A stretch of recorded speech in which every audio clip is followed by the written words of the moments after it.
Good morning everyone. सो ਅੱਜ ਦਾ ਆਪਣਾ topic ਕੱਲ ਆਪਾਂ ਕੀਤਾ ਸੀ ਪਾਰਸ਼ਲ ਐਸੇ ਕਿਦਾਂ ਆਪਾਂ ਕਰਨਾ ਕਿ ਪਾਰਸ਼ਲ ਨਹੀਂ ਸੀਗਾ ਸੀਓ ਐਗਰੀ ਡਿਸਐਗਰੀ ਐਸੇ ਹੀ ਬਟ ਟੂ ਐਕਸਟੈਂਟ ਵਾਲਾ ਆਪਾਂ ਐਸੇ ਕੀਤਾ ਸੀਗਾ। ਯੂ نو ਕਿ ਆਪਣੀ ਸੀਰੀਜ਼ ਚੱਲ ਰਹੀ ਆ, ਦੋ ਐਸੇ ਆਪਾਂ ਕਰ ਚੁੱਕੇ ਹਾਂ। ਕਿਹੜੇ ਕਿਹੜੇ? Discuss both views and give your opinion and to what extent do you agree or disagree. ਹੁਣ ਐਕਸਟੈਂਟ ਦੇ ਵਿੱਚ ਆਪਾਂ ਦੇਖ ਲਿਆ ਕਿ ਕੀ ਕਰਨਾ। ਅੱਜ ਆਪਾਂ ਜਿਹੜੀ ਤੁਹਾਨੂੰ ਕੱਲ ਪ੍ਰੋਬਲਮ ਆਈ ਸੀ ਕਿ ਅਸੀਂ ਇਦਾਂ ਕਰਦੇ ਸੀ ਉਦਾਂ ਕਰਦੇ ਸੀ, ਉਸ ਫਾਰਮੈਟ ਨੂੰ ਫੋਲੋ ਕਰਕੇ ਸਟਰਕਚਰ ਅੱਜ ਵੀ ਰਹੂਗਾ। ਠੀਕ ਹੈ, ਸਟਰਕਚਰ ਅੱਜ ਵੀ, ਫਾਰਮੂਲਾ ਜਿਹੜਾ ਮੈਂ ਹਰ ਐਸੇ ਤੱਕ ਫਾਰਮੂਲਾ ਦੇ ਰਿਹਾ ਤੁਹਾਨੂੰ, ਠੀਕ ਹੈ, ਹਰ ਐਸੇ ਦਾ ਫਾਰਮੂਲਾ ਮੈਂ ਅੱਜ ਵੀ ਦਊਂਗਾ। ਠੀਕ ਹੈ, ਤੁਸੀਂ ਧਿਆਨ ਨਾਲ ਫੋਕਸ ਕਰਨਾ ਕਿ ਅੱਜ ਜਿਹੜਾ do you agree and disagree ਵਾਲੇ ਐਸੇ ਆ ਕਿਸ ਤਰੀਕੇ ਦੇ ਨਾਲ ਆਪਾਂ ਕਰਨੇ ਆ। Everyone yes or no? Yes sir. ਠੀਕ ਹੈ, ਪੂਰਾ ਜਿਹੜੇ ਵੀ ਸਟੂਡੈਂਟਸ ਇਸ ਕਲਾਸ ਦੇ ਵਿੱਚ ਹੈਗੇ ਆ, I would like to request ਕਿ ਸਾਰਿਆਂ ਨੇ ਜੋ ਵੀ ਮੈਂ ਕੁਐਸਚਨਸ ਪੁੱਛਦਾ ਵਾਂ, ਜੋ ਵੀ ਮੈਂ ਚੀਜ਼ ਕਹਿ ਰਿਹਾ, ਯੈਸ ਔਰ ਨੋ ਦੇ ਵਿੱਚ ਜਾਂ ਪੂਰਾ ਕਨੈਕਟਡ ਰਹੋ ਤਾਂ ਕਿ ਆਪਾਂ ਵਧੀਆ ਤਰੀਕੇ ਨਾਲ ਕਮਿਊਨੀਕੇਟ ਕਰ ਸਕੀਏ ਇਸ ਕਲਾਸ ਦੇ ਵਿੱਚ। ਜਿਹੜੇ ਸਟੂਡੈਂਟਸ ਕਿਉਂਕਿ YouTube ਦੇ ਉੱਪਰ ਵੀ ਜੁੜੇ ਹੋਏ ਆ, ਠੀਕ ਹੈ, ਤੇ ਆਪਾਂ ਉਹਨਾਂ ਨੂੰ ਵੀ ਵਧੀਆ ਆਪਦੇ ਨਾਲ ਜੋੜ ਕੇ ਰੱਖ ਸਕੀਏ ਹਰ ਚੀਜ਼ ਦੇ ਵਿੱਚ। ਗੋਬਿੰਦ ਕੀ ਹੋ ਗਿਆ? ਠੀਕ ਹੈ, ਤਾਂ ਆਪਾਂ ਪਹਿਲਾਂ ਕੁਐਸਚਨ ਨੂੰ ਸਮਝਾਂਗੇ ਕਿ ਕੁਐਸਚਨ ਹੈ ਕੀ। ਹਮੇਸ਼ਾ ਵਾਂਗੂ ਪਹਿਲਾਂ ਕੁਐਸਚਨ ਨੂੰ ਧਿਆਨ ਨਾਲ ਸਮਝਾਂਗੇ। ਕੁਐਸਚਨ ਆਪਣੇ ਤੋਂ ਡਿਮਾਂਡ ਕੀ ਕਰਦਾ, ਕੀ ਕੁਐਸਚਨ ਆਪਣੇ ਤੋਂ ਡਿਮਾਂਡ ਕਰ ਰਿਹਾ, ਉਸ ਤੋਂ ਬਾਅਦ ਆਪਾਂ ਕੀ ਦੱਸਣਾ। ਠੀਕ ਹੈ, ਫਿਰ ਸਟਰਕਚਰ, ਫਿਰ ਆਪਾਂ ਇਹਦੇ ਆਈਡੀਆਜ਼ ਡਿਸਕਸ ਕਰਾਂਗੇ, ਫਿਰ ਤੁਸੀਂ ਆਪਣੇ ਆਪ ਇਸ ਐਸੇ ਨੂੰ ਕਰੋਗੇ। ਠੀਕ ਹੈ ਜੀ, everyone is that good? Yes sir. Alright, so ਹੁਣ ਦੇਖੋ ਕੁਐਸਚਨ ਕੀ ਹੈ। ਆ ਕੁਐਸਚਨ ਆ, this is the main niche line ਜਿਹਦੇ ਉੱਤੇ ਆਪਾਂ ਵਰਕਆਊਟ ਕਰਨਾ। ਪਰ ਪਹਿਲਾ ਸਵਾਲ ਨੂੰ ਸਮਝ ਲਓ, ਪਹਿਲਾ ਸਟੇਟਮੈਂਟ ਨੂੰ ਸਮਝ ਲਓ ਕਿ ਤੁਹਾਨੂੰ ਸਟੇਟਮੈਂਟ ਦਿੱਤੀ ਕੀ ਹੈ। ਇਹ ਸੇਮ ਸਟੇਟਮੈਂਟ ਆ ਜਿੱਦਾਂ ਮੈਂ ਕਹਿੰਦਾ ਕੋਈ ਥਰਡ ਪਰਸਨ ਆ ਕੇ, ਕੋਈ ਥਰਡ ਚੀਜ਼ ਆ ਕੇ ਆਪਾਂ ਨੂੰ ਦੱਸ ਰਹੀ ਆ ਦੈਟ ਕਿ ਆ ਮੈਂ ਗੱਲ ਕੋਈ ਮੈਨੂੰ ਕਹਿ ਰਿਹਾ, ਫੋਰ ਐਗਜ਼ਾਮਪਲ, ਜਾਂ ਮੈਂ ਤੁਹਾਨੂੰ ਕਹਿ ਰਿਹਾ ਕਿ because many children are not able to learn foreign languages, schools should not force them to learn foreign languages. ਇਹ ਮੈਂ ਕਹਿ ਰਿਹਾ। ਹੁਣ ਮੈਂ ਇਹ ਚ ਕੀ ਕਹਿ ਰਿਹਾ ਉਹ ਮੈਂ ਤੁਹਾਨੂੰ ਵਰਡ ਬਾਈ ਵਰਡ ਸਮਝਾ ਦਿੰਦਾ, ਬਟ ਤੁਸੀਂ ਇਹ ਗੱਲ ਨੂੰ ਸਮਝਣ ਦੀ ਕੋਸ਼ਿਸ਼ ਕਰਨੀ ਹੈ। ਇਹ ਨਾ ਤਾਂ ਤੁਹਾਨੂੰ ਐਗਜ਼ਾਮੀਨਰ ਕਹਿ ਰਿਹਾ, ਨਾ ਤੁਹਾਨੂੰ ਕੋਈ ਹੋਰ ਕਹਿ ਰਿਹਾ, ਸਿਰਫ ਇੱਕ ਕੋਈ ਇੰਡੀਵਿਜੂਅਲ ਆ ਜਾਂ ਇੰਡੀਵਿਜੂਅਲੀ ਇੱਕ ਸਟੇਟਮੈਂਟ ਦਿੱਤੀ ਹੋਈ ਹੈ। ਠੀਕ ਹੈ, ਉਹ ਆਪਾਂ ਨੂੰ ਦਿੱਤੀ ਆ, ਉਹਦੇ ਵਿੱਚ ਆਪਾਂ ਡੂ ਐਗਰੀ ਜਾਂ ਡਿਸਐਗਰੀ ਕਰਨਾ, ਦੈਟਸ ਆਲ। ਹੁਣ ਸਟੇਟਮੈਂਟ ਕੀ ਹੈ ਧਿਆਨ ਨਾਲ ਲਓ। ਬਿਕੋਜ਼, ਕਿਉਂਕਿ ਮੈਨੀ ਚਿਲਡਰਨ, ਬਹੁਤ ਸਾਰੇ ਬੱਚੇ, are not able to learn foreign languages. Foreign languages ਮਤਲਬ ਕਿਹੜੀਆਂ ਲੈਂਗੁਏਜਸ ਹੁੰਦੀਆਂ? ਹੁਣ ਫੋਰਨ ਲੈਂਗੁਏਜਸ ਤੁਸੀਂ ਕਿਹਨੂੰ ਕਹੋਗੇ? ਇੰਗਲਿਸ਼ ਨੂੰ ਕਹੋਗੇ? ਨਹੀਂ, ਇੱਕ ਇੰਗਲਿਸ਼ ਹੀ ਰਹਿ ਗਈ ਫੋਰਨ ਲੈਂਗੁਏਜ। ਹਾਂਜੀ, ਨॉन ਨੇਟਿਵ ਲੈਂਗੁਏਜ। ਹੁਣ ਨੇਟਿਵ ਲੈਂਗੁਏਜ ਕਿਹੜੀ ਆ ਗਈ? ਹਾਂਜੀ, ਆਪਣੀ ਲੋਕਲ ਲੈਂਗੁਏਜ। ਜਿਵੇਂ ਆਪਾਂ ਪੰਜਾਬੀ ਕਹਿ ਦਿੰਦੇ ਆ, ਹਿੰਦੀ ਕਹਿ ਦਿੰਦੇ ਆ। ਹਿੰਦੀ ਨੂੰ ਵੀ ਆਪਾਂ ਨੇਟਿਵ ਚ ਕੰਸੀਡਰ ਕਰ ਸਕਦੇ ਆ ਕਿਉਂਕਿ ਨੈਸ਼ਨਲ ਲੈਂਗੁਏਜ ਆ। ਪੰਜਾਬੀ ਆਪਣੀ, ਆਪਾਂ ਮਾਂ ਹੀ ਪੰਜਾਬੀ ਨੂੰ ਮੰਨਦੇ ਆ, ਤਾਂ ਉਹ ਆਪਣੀ ਨੇਟਿਵ ਲੈਂਗੁਏਜ ਆ ਗਈ। ਠੀਕ ਹੈ, ਹੁਣ ਨॉन ਨੇਟਿਵ ਕਿਹੜੀਆਂ? ਜਿਹੜੀਆਂ ਇਸ ਤੋਂ ਬਾਹਰ ਜਿੰਨੀਆਂ ਵੀ ਲੈਂਗੁਏਜਸ ਆ ਉਹ ਫੋਰਨ ਲੈਂਗੁਏਜਸ ਮੰਨੀਆਂ ਜਾਣਗੀਆਂ। ਠੀਕ ਹੈ, ਹੁਣ ਫੋਰਨ ਲੈਂਗੁਏਜਸ ਦਾ ਮਤਲਬ ਆ ਜਿਹੜੀਆਂ ਤੁਹਾਡੇ ਮੁਲਕ ਦੀਆਂ ਭਾਸ਼ਾਵਾਂ ਨਹੀਂ ਜਾਂ ਤੁਹਾਡੀਆਂ ਨੇਟਿਵ ਭਾਸ਼ਾਵਾਂ ਨਹੀਂ, ਤੁਹਾਡੇ ਦੇਸ਼ ਦੀਆਂ ਨੇਟਿਵ ਭਾਸ਼ਾਵਾਂ ਨਹੀਂ। ਹੁਣ ਦੇਸ਼ ਦੇ ਵਿੱਚ ਤਾਂ ਮਰਾਠੀ ਵੀ ਆਉਂਦੀ ਹੈ, ਤੇਲੁਗੂ ਵੀ ਆਉਂਦੀ ਹੈ, ਤਾਮਿਲ ਵੀ ਆਉਂਦੀ ਹੈ। ਤੁਸੀਂ ਉਹਨਾਂ ਨੂੰ ਫੋਰਨ ਲੈਂਗੁਏਜ ਕੰਸੀਡਰ ਕਰੋਗੇ ਕਿ ਨਹੀਂ ਕਰੋਗੇ? ਕਿਉਂ? ਉਹ ਗੱਲ ਵੱਖਰੀ ਹੈ ਕਿ ਤੁਸੀਂ ਪੰਜਾਬੀ ਆਪਦੇ ਆਪ ਨੂੰ ਮੰਨਦੇ ਆ। ਹਾਂਜੀ, ਕਿਉਂਕਿ ਆਪਾਂ ਮੰਨਦੇ ਨਾ ਕਿ ਅਸੀਂ ਤਾਂ ਪੰਜਾਬੀ ਆ, ਸਟਾਰਟ ਦੀ ਸਟੇਟ ਆ, ਸਟਾਰਟ ਦੀ ਆਪਦਾ ਦੇਸ਼ ਵੀ ਸਟਾਰਟ ਬਣਾਉਣ ਨੂੰ ਫਿਰਦੇ ਆ। ਪੰਜਾਬੀ ਵਿੱਚ ਹੋਣੀ ਆ, ਪੰਜਾਬੀ ਹੈ ਖੇਤਰੀ ਭਾਸ਼ਾ। ਹਾਂ, ਨੇਟਿਵ ਲੈਂਗੁਏਜ ਦਾ ਮਤਲਬ ਹੁੰਦਾ ਵਾ ਕਿ ਡਜ਼ਨਟ ਮੈਟਰ ਕਿ ਉਹ ਦੇਸ਼ ਆ, ਡਜ਼ਨਟ ਮੈਟਰ ਕਿ ਉਹ ਸਟੇਟ ਆ। ਨੇਟਿਵ ਲੈਂਗੁਏਜ ਦਾ ਮਤਲਬ ਜਿਹੜੀ ਤੁਸੀਂ ਬਚਪਨ ਤੋਂ ਤੁਹਾਡੀਆਂ ਪੁਸ਼ਤਾਂ ਬੋਲਦੀਆਂ ਆ ਰਹੀਆਂ ਨੇ, ਤੁਹਾਡੀ ਕਮਿਊਨਿਟੀ ਦੇ ਵਿੱਚ ਜਿਹੜੀਆਂ ਤੁਹਾਡੀਆਂ ਪੁਸ਼ਤਾਂ ਬੋਲਦੀਆਂ ਆ ਰਹੀਆਂ ਨੇ, that is the native language. ਜਿਵੇਂ ਆਪਣੇ ਕੀ ਪੰਜਾਬੀ। ਹੁਣ ਇਸ ਟੌਪਿਕ ਦੇ ਵਿੱਚ ਸਭ ਤੋਂ ਵੱਡੀ ਕਿਹੜੀ ਲੈਂਗੁਏਜ ਦੀ ਐਗਜ਼ਾਮਪਲ ਲਓਗੇ? ਇੰਗਲਿਸ਼ ਦੀ, ਕਿਉਂਕਿ ਆਪਾਂ ਸਿੱਖ ਹੀ ਹੋ ਰਹੇ ਆ। ਠੀਕ ਹੈ, ਆਪਾਂ ਤਾਂ ਇੱਥੇ ਬੈਠੇ ਹੀ ਇਹ ਕੰਮ ਕਰਨ ਡਏ ਆ, ਇਹੀ ਕਰਨ ਡਏ ਆ ਨਾ। ਹੁਣ ਇਹਦੇ ਵਿੱਚ ਗਾਂ ਨੇਟਿਵ, ਹੁਣ ਜਿਹੜੀ ਡਏ ਵਾਲੀ ਗੱਲ ਆ, ਇਹ ਹੁਣ ਉਹਨਾਂ ਦੀ ਲੈਂਗੁਏਜ ਆ, ਆਪਾਂ ਬੋਲਦੇ ਆ। ਹਾਂ, ਉਹ ਮਾਝੇ ਦੀ, ਆਪਣੀ ਮਾਲਵੇ ਦੀ ਹੈ। ਤੇ ਹੁਣ ਇਹ ਦੱਸੋ ਕਿ ਇਹ ਹੁਣ ਆਪਣੀ ਨੇਟਿਵ ਆਹ ਹੋਈ ਕਿ ਉਹ ਹੋਈ? ਹਾਂਜੀ, ਅੱਛਾ, ਮਾਲਵੇ ਦੀ। ਹੁਣ ਆਪਾਂ ਮਾਲਵੇ ਦੇ, ਹੁਣ ਆਪਾਂ ਮਾਝੇ, ਆਪਾਂ ਇਹਦੇ ਵਿੱਚ ਮਾਲਵੇ ਵਾਲੀ ਲੈਂਗੁਏਜ ਨੂੰ ਮਾਝੇ ਵਾਲੀ ਲੈਂਗੁਏਜ ਨਾਲ ਕੰਪੇਅਰ ਕਰ ਸਕਦੇ ਆ? ਕੀ ਆਪਾਂ ਮਾਝੇ ਵਾਲੀ ਪੰਜਾਬੀ ਨੂੰ ਇੱਥੇ ਨੇਟਿਵ ਲੈਂਗੁਏਜ ਫੋਰਨ ਲੈਂਗੁਏਜ ਕਹਿ ਸਕਦੇ ਆ? ਕਿਉਂ ਹੈ? ਪੰਜਾਬੀ ਦਾ ਪੰਜਾਬੀ ਆ, ਫਿਰ ਤੁਸੀਂ ਮਾਝਾ ਮਾਲਵਾ ਕਿਉਂ ਕਹਿਣ ਲੱਗ ਗਏ? ਦ ਰੀਜ਼ਨ ਇਜ਼ ਕਿ ਪੰਜਾਬੀ ਲੈਂਗੁਏਜ ਆਪਾਂ ਨੂੰ ਪਤਾ ਕਿ ਪੰਜਾਬੀ ਆ, ਆਪਾਂ ਨੂੰ ਪਤਾ ਕਿ ਮਾਝਾ ਵਾ, ਮਾਲਵਾ ਵਾ, ਦੁਆਬਾ ਵਾ, ਆ ਚੀਜ਼ਾਂ ਵਾ, ਠੀਕ ਆ। ਇੱਥੇ ਐਂ ਬੋਲਿਆ ਜਾਂਦਾ, ਆਹ ਵਰਡ ਤੋਂ ਇੱਥੇ ਐਂ ਬੋਲਿਆ ਜਾਂਦਾ, ਇੱਥੇ ਲੈਂਗੁਏਜ ਐਂ ਯੂਜ਼ ਕੀਤੀ, ਪਰ ਐਗਜ਼ਾਮੀਨਰ ਨੂੰ ਕੀ ਪਤਾ ਨਾ ਹੋਵੇ। ਹੁਣ ਮਰਾਠੀ ਦਾ ਆਪਾਂ ਨੂੰ ਪਤਾ ਵੀ ਕਿਹੜੇ ਕਿਹੜੇ ਏਰੀਆ 'ਚ ਕਿਹੋ ਜਿਹੀ ਬੋਲੀ ਜਾਂਦੀ, ਨਹੀਂ ਪਤਾ ਨਾ, ਤਾਂ ਫਿਰ ਆਪਾਂ ਉਹਦਾ ਕੰਪੈਰੀਜ਼ਨ ਉੱਥੇ ਨਹੀਂ ਕਰ ਸਕਦੇ। ਆਪਾਂ ਕੰਪੈਰੀਜ਼ਨ ਇਹ ਕਰਾਂਗੇ ਜਿਹੜਾ ਓਵਰਆਲ ਐਗਜ਼ਾਮੀਨਰ ਦੁਨੀਆ 'ਚ ਕਿਤੋਂ ਵੀ ਆ ਜੇ, ਜਾਂ ਜਿਹੜਾ ਚੈੱਕ ਕਰਨ ਵਾਲਾ ਜਦੋਂ ਮਰਜ਼ੀ ਆ ਜੇ, ਉਹਨੂੰ ਪਤਾ ਹੋਵੇ ਕਿ ਆਹ ਲੈਂਗੁਏਜ ਜਿਹਦੇ ਨਾਲ ਤੁਸੀਂ ਕੰਪੈਰੀਜ਼ਨ ਕਰ ਰਹੇ ਆ, ਜਿਹੜੀ ਲੈਂਗੁਏਜ ਨੂੰ ਤੁਸੀਂ ਮੇਨ ਨੀਸ਼ ਰੱਖ ਕੇ ਚੱਲ ਰਹੇ ਆ, ਉਹ ਲੈਂਗੁਏਜ ਤੁਹਾਨੂੰ ਆਉਂਦੀ ਆ ਚੰਗੀ ਤਰ੍ਹਾਂ। ਸਮਝਿਆ ਕਿ ਨਹੀਂ? ਹੁਣ ਆ ਗਈ ਗੱਲ, because many children are not able to learn foreign languages, which means ਕਿਉਂਕਿ ਬਹੁਤ ਸਾਰੇ ਬੱਚੇ foreign languages ਨੂੰ ਨਹੀਂ ਸਿੱਖ ਪਾਉਂਦੇ। ਪਹਿਲੀ ਲਾਈਨ ਇਹ ਆ, because many children, ਬਹੁਤ ਸਾਰੇ ਬੱਚੇ are not able to, ਕਿ capable ਨਹੀਂ ਹੈਗੇ to learn foreign languages, ਕਿ ਬਾਹਰਲੀਆਂ ਜਿਹੜੀਆਂ ਭਾਸ਼ਾਵਾਂ ਵਾ non native languages ਆ, ਉਹਨਾਂ ਨੂੰ ਉਹ ਨਹੀਂ ਸਿੱਖ ਪਾਉਂਦੇ। ਇੱਕ ਪੁਆਇੰਟ ਆ। ਦੂਜਾ ਪੁਆਇੰਟ ਕਮਾ ਕਹਿੰਦਾ schools should not force them to learn foreign languages, ਕਿ ਜਿਹੜੇ ਸਕੂਲ ਆ ਉਹਨਾਂ ਨੂੰ ਕਿਹਨਾਂ ਨੂੰ, ਬੱਚਿਆਂ ਨੂੰ ਫੋਰਸ ਨਹੀਂ ਕਰਨਾ ਚਾਹੀਦਾ ਨਾਨ ਨੇਟਿਵ ਲੈਂਗੁਏਜਸ ਸਿਖਾਉਣ ਦੇ ਲਈ। ਠੀਕ ਹੈ, ਹੁਣ ਸਕੂਲ ਫੋਰਸ ਕਰਦੇ ਕਿ ਨਹੀਂ ਕਰਦੇ? ਬਹੁਤ ਕਰਦੇ। ਸਾਡਾ ਸਕੂਲ ਤਾਂ ਬਹੁਤ ਕਰਦਾ ਸੀ ਕਿ ਤੁਸੀਂ ਬੋਲਣਾ ਵੀ ਇੰਗਲਿਸ਼ ਦੇ ਵਿੱਚ ਆ, ਤੁਸੀਂ ਲਿਖਣਾ ਵੀ ਇੰਗਲਿਸ਼ ਵਿੱਚ ਆ, ਗੱਲ ਦੋਸਤਾਂ ਨਾਲ ਵੀ ਇੰਗਲਿਸ਼ ਕਰਨੀ ਆ, ਫਾਈਨ ਪੈ ਜਾਊਗਾ, ਇਹ ਪੈ ਜਾਊਗਾ। ਚਲੋ ਇੱਕ ਅੱਡ ਕਨਸੈਪਟ ਆ, ਬਟ ਹੈ ਤਾਂ ਫੋਰਸਫੁਲੀ ਨਾ, ਹੈ ਤਾਂ ਉਹ ਫੋਰਸਫੁਲੀ। ਹੁਣ ਬਸ ਆਹੀ ਗੱਲ ਕਹੀ ਗਈ ਆ ਕਿ ਬਹੁਤ ਸਾਰੇ ਬੱਚੇ ਫੋਰਨ ਲੈਂਗੁਏਜਸ ਨੂੰ ਸਿੱਖ ਨਹੀਂ ਪਾਉਂਦੇ। ਜਿਹੜੇ ਸਕੂਲ ਆ ਉਹਨਾਂ ਨੂੰ ਬੱਚਿਆਂ ਨੂੰ ਫੋਰਸ ਨਹੀਂ ਕਰਨਾ ਚਾਹੀਦਾ ਫੋਰਨ ਲੈਂਗੁਏਜ ਸਿੱਖਣ ਵਾਸਤੇ। ਇਹ ਸਟੇਟਮੈਂਟ ਆਪਣੀ ਕਹਿ ਰਹੀ ਹੈ। ਹੁਣ ਇਹ ਗੱਲ ਆ, ਹੁਣ ਮੈਂ ਕਹਤਾ, ਤੁਹਾਡਾ ਗੁੱਡ ਨੇਮ ਕੀ ਹੈ ਜੀ? ਮਨਪ੍ਰੀਤ ਸਿੰਘ। ਮੈਂ ਮਨਪ੍ਰੀਤ ਨੂੰ ਕਹਤਾ ਕਿ ਬਾਈ ਜੀ ਗੱਲ ਏਦਾਂ ਵਾ ਕਿ ਬੱਚੇ ਆ ਨਾ ਜਿਹੜੇ ਨਹੀਂ ਸਿੱਖ ਪਾਉਂਦੇ ਯਾਰ ਅੰਗਰੇਜ਼ੀ, ਐਵੇਂ ਸਕੂਲ ਵਾਲੇ ਧੱਕਾ ਕਰੀ ਜਾਂਦੇ ਆ। ਠੀਕ ਹੈ, ਮੈਂ ਕਿਹਾ ਮਨਪ੍ਰੀਤ ਨਹੀਂ ਸਿੱਖ ਰਹੇ ਸਕੂਲ ਬੱਚੇ ਅੰਗਰੇਜ਼ੀ ਤੇ ਸਕੂਲ ਵਾਲੇ ਧੱਕਾ ਕਰਦੇ, ਆਹੀ ਗੱਲ ਹੈ। ਹੁਣ ਮਨਪ੍ਰੀਤ ਮੇਰੇ ਨਾਲ ਐਗਰੀ ਹੁੰਦਾ ਜਾਂ ਡਿਸਐਗਰੀ ਹੁੰਦਾ, ਇਹ ਸਵਾਲ, ਇਹੀ ਡਿਮਾਂਡ ਆ ਕੁਐਸਚਨ ਦੀ, ਕਿ ਤੁਸੀਂ ਆਹ ਜਿਹੜੀ ਗੱਲ ਉੱਤੇ ਲਿਖੀ ਗਈ ਆ ਜਾਂ ਜੋ ਮੈਂ ਮਨਪ੍ਰੀਤ ਨੂੰ ਕਿਹਾ ਵਾ, ਜੋ ਮੈਂ ਤੁਹਾਨੂੰ ਕਹਿ ਰਿਹਾ ਵਾਂ, ਤੁਸੀਂ ਇਹਦੇ ਨਾਲ ਐਗਰੀ ਕਰਦੇ ਆ ਕਿ ਡਿਸਐਗਰੀ ਕਰਦੇ ਆ? ਇਹੀ ਡਿਮਾਂਡ ਆ ਇਸ ਕੁਐਸਚਨ ਦੀ। ਕੁਐਸਚਨ ਦੀ ਡਿਮਾਂਡ ਕੀ ਆ ਫਿਰ ਦੱਸੋ? Agree or disagree to what? To the statement given above. Simple, ਸਾਰਿਆਂ ਨੂੰ ਇਹ ਸਮਝ ਲੱਗ ਗਿਆ ਕੁਐਸਚਨ ਕੀ ਆ? ਕੁਐਸਚਨ ਸਮਝ ਲੱਗ ਗਿਆ ਕਿ ਨਹੀਂ ਲੱਗ ਗਿਆ? ਹੁਣ ਐਗਰੀ ਡਿਸਐਗਰੀ, ਹੁਣ ਆਪਾਂ ਗੱਲ ਕਰਦੇ ਹਾਂ ਸਟਰਕਚਰ ਦੀ। ਪਹਿਲਾਂ ਆਪਾਂ ਇੱਕ ਸੈਂਟੈਂਸਸ ਦੀ ਗੱਲ ਕਰਦੇ ਹਾਂ। ਜਿੱਦਾਂ 2-3 ਦਿਨਾਂ ਤੋਂ ਮੈਂ ਐਸਐਸ ਦੇਖ ਰਿਹਾ, ਮੈਂ ਉਹ ਜਿਹੜਾ ਤੁਹਾਨੂੰ ਭੇਜਿਆ ਸੀ ਨਾ, ਕਰਿਓ ਟਾਈਪ। ਸੈਂਟੈਂਸਸ ਦੀ ਗੱਲ ਕਰਦੇ ਹਾਂ ਕਿ ਆਪਾਂ ਜਿਹੜੇ ਕੰਪਲੈਕਸ ਸੈਂਟੈਂਸਸ ਦੀ ਆਪਾਂ ਗੱਲ ਕੀਤੀ ਸੀ ਕਿ ਉਹਦੀ ਕੰਪਲੈਕਸਿਟੀ ਆ ਜਿਹੜੀ, ਉਹ ਕਿੱਥੋਂ ਤੱਕ ਲੈ ਕੇ ਜਾਣੀ ਆ ਹਾਇਰ ਬੈਂਡ ਸਕੋਰ ਵਾਸਤੇ। ਠੀਕ ਹੈ, ਕੁਝ ਬੱਚੇ ਆ ਲਿਖਦੇ ਆ, ਕੁਝ ਬੱਚੇ ਆ ਕਿ ਜਿਵੇਂ ਤੁਸੀਂ ਉਹ ਸਿੰਪਲ ਫਾਰਮ ਦੇ ਵਿੱਚ ਚੱਲ ਰਹੇ ਆ, ਕਿ ਸਿੰਪਲ ਵੀ ਰੱਖਣਾ, ਉਹਨੂੰ ਨੌਲੇਜੇਬਲ ਵੀ ਰੱਖਣਾ ਕਿ ਹਾਂ ਤੁਸੀਂ ਕਰ ਸਕਦੇ ਹੋ, ਤੁਹਾਡੀ ਰੇਂਜ 'ਚ ਹੋਵੇ ਉਹ ਚੀਜ਼। ਤੇ ਆਪਾਂ ਕਿਸ ਤਰੀਕੇ ਦੇ ਨਾਲ ਸੈਂਟੈਂਸਸ ਨੂੰ ਯੂਜ਼ ਕਰਦੇ ਆ which will be enough to get 6.57 bands each easily minimum. Enough complexity ਕਿੰਨੀ ਚਾਹੀਦੀ ਆ, ਠੀਕ ਹੈ, ਉਹ ਮੈਂ ਤੁਹਾਨੂੰ ਦੱਸੂਗਾ। ਹੁਣ ਆ ਆਪਣੇ ਕੋਲ 3 ਚੀਜ਼ਾਂ ਦਿੱਤੀਆਂ, ਠੀਕ ਹੈ। ਇਹ ਜੋ ਆਪਾਂ ਇੰਟਰੋ ਬਣਾਉਣੀ ਹੈ ਬਸ ਇਸ ਚੀਜ਼ ਦੀ, ਠੀਕ ਹੈ। ਆ ਡੈਸ਼ ਮਤਲਬ ਇੱਕ ਵਰਡ ਨਹੀਂ ਹੈਗਾ, ਇਹ ਡੈਸ਼ ਖਾਲੀ ਥਾਵਾਂ ਸੈਂਟੈਂਸ ਆ ਪੂਰੇ, ਠੀਕ ਹੈ। ਹੁਣ ਇੱਕ ਸੈਂਟੈਂਸ ਸਟਾਰਟ ਕਰਨਾ ਆਲਦੋ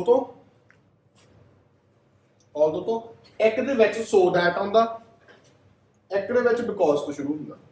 ਹੁਣ ਤੁਹਾਡੇ ਕੋਲ 2 ਤੋਂ 5 ਮਿੰਟ ਹੈ ਇਸ ਆਨਸਰ ਨੂੰ ਲਿਖਣ ਲਈ, ਕਿ ਤੁਸੀਂ ਇਸ ਸਟੇਟਮੈਂਟ ਦੇ ਹਿਸਾਬ ਦੇ ਨਾਲ ਇਹਦੀ ਇੰਟਰੋ ਬਣਾਓਗੇ।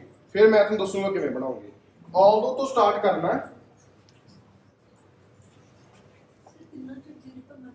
ਨਹੀਂ ਅੱਜ ਹੀ ਜਾਣਾ ਇਸ ਪੈਟਰਨ ਦੇ ਵਿੱਚ। ਹਾਂ, ਤਿੰਨ ਸੈਂਟੈਂਸਸ ਲਿਖਣੇ ਆਪਾਂ।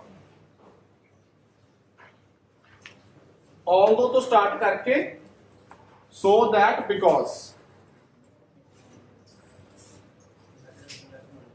ਬਣਾਓ ਜੀ।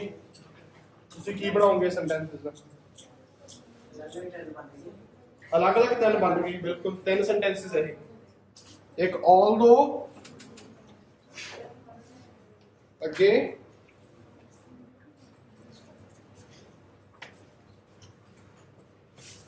सो दैट बिकॉज हुण ये तीन सेंटेंसेस बन गए इंट्रो ਲਈ उदू बाद जब कहेंगे दिस ऐसे विल और I completely agree to this service whatever वो उदू बाद कहेंगे हुण इत्थे देखो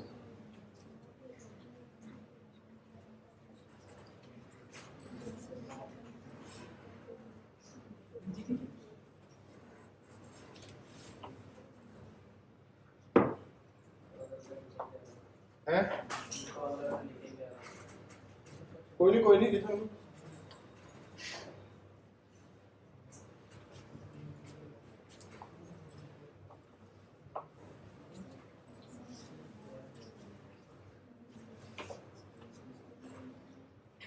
दसो किसी ने लिख लिया होवे ਤਾਂ ਆਲਦੋ ਤੋਂ ਕੀ ਸਟਾਰਟ ਕੀਤਾ ਤੁਸੀਂ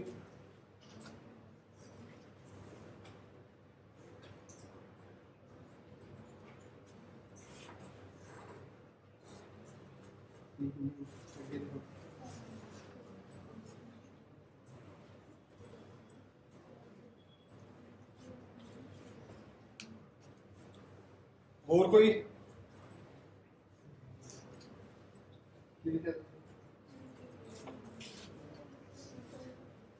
देखो ਜਿਹੜੇ ਸਟੂਡੈਂਟਸ YouTube ਤੇ ਉਹਨਾਂ ਨੂੰ ਵੀ ਮੈਂ ਰਿਕੁਐਸਟ ਕਰੂੰਗਾ ਕਿ ਲਿਖੋ ਤੁਸੀਂ ਸਾਰੇ ਇਹ ਆਪਣੇ ਆਪਣੀ ਕਾਪੀਜ਼ ਦੇ ਉੱਪਰ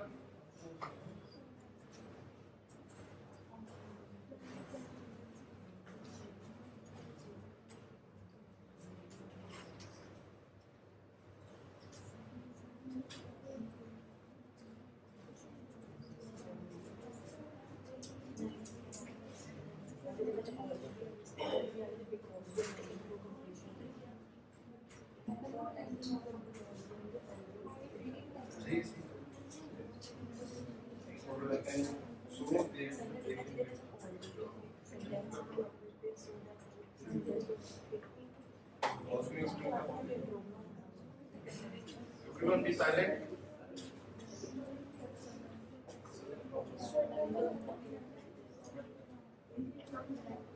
ਇਹਨਾਂ ਨੇ ਲਿਖਿਆ ਸੀਗਾ although schools are forcing students to learn foreign language so that it would be easy for them to communicate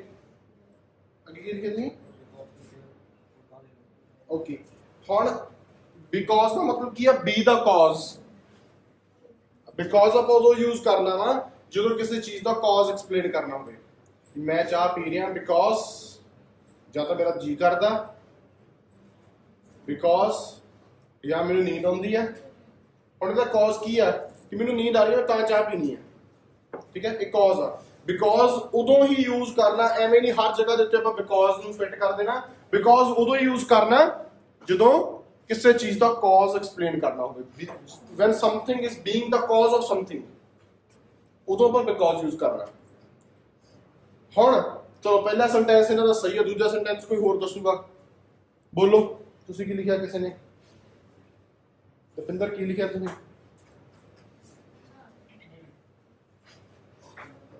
sir 3 minute ਪੜ੍ਹਾਉਣਾ ਸੀਗਾ ਇੱਕੋ ਦੇ ਵਿੱਚ ਜ਼ਰੂਰੀ ਨਹੀਂ ਐਸੇ ਤੇ ਬਣਾਉਣਾ ਕੋਈ ਹੋਰ ਸੈਂਟੈਂਸ ਬਣਾ ਕੇ ਦੇਖ ਲਓ ਜੇ ਤੁਹਾਡੇ ਤੋਂ ਨਹੀਂ ਬਣਦਾ ਪਿਆ ਕੋਈ ਨਹੀਂ ਹੋਰ ਕੋਈ ਹੋਰ ਇਸ ਟੌਪਿਕ ਤੋਂ ਬਿਨਾਂ ਬਣਾ ਕੇ ਦੇਖ ਲਓ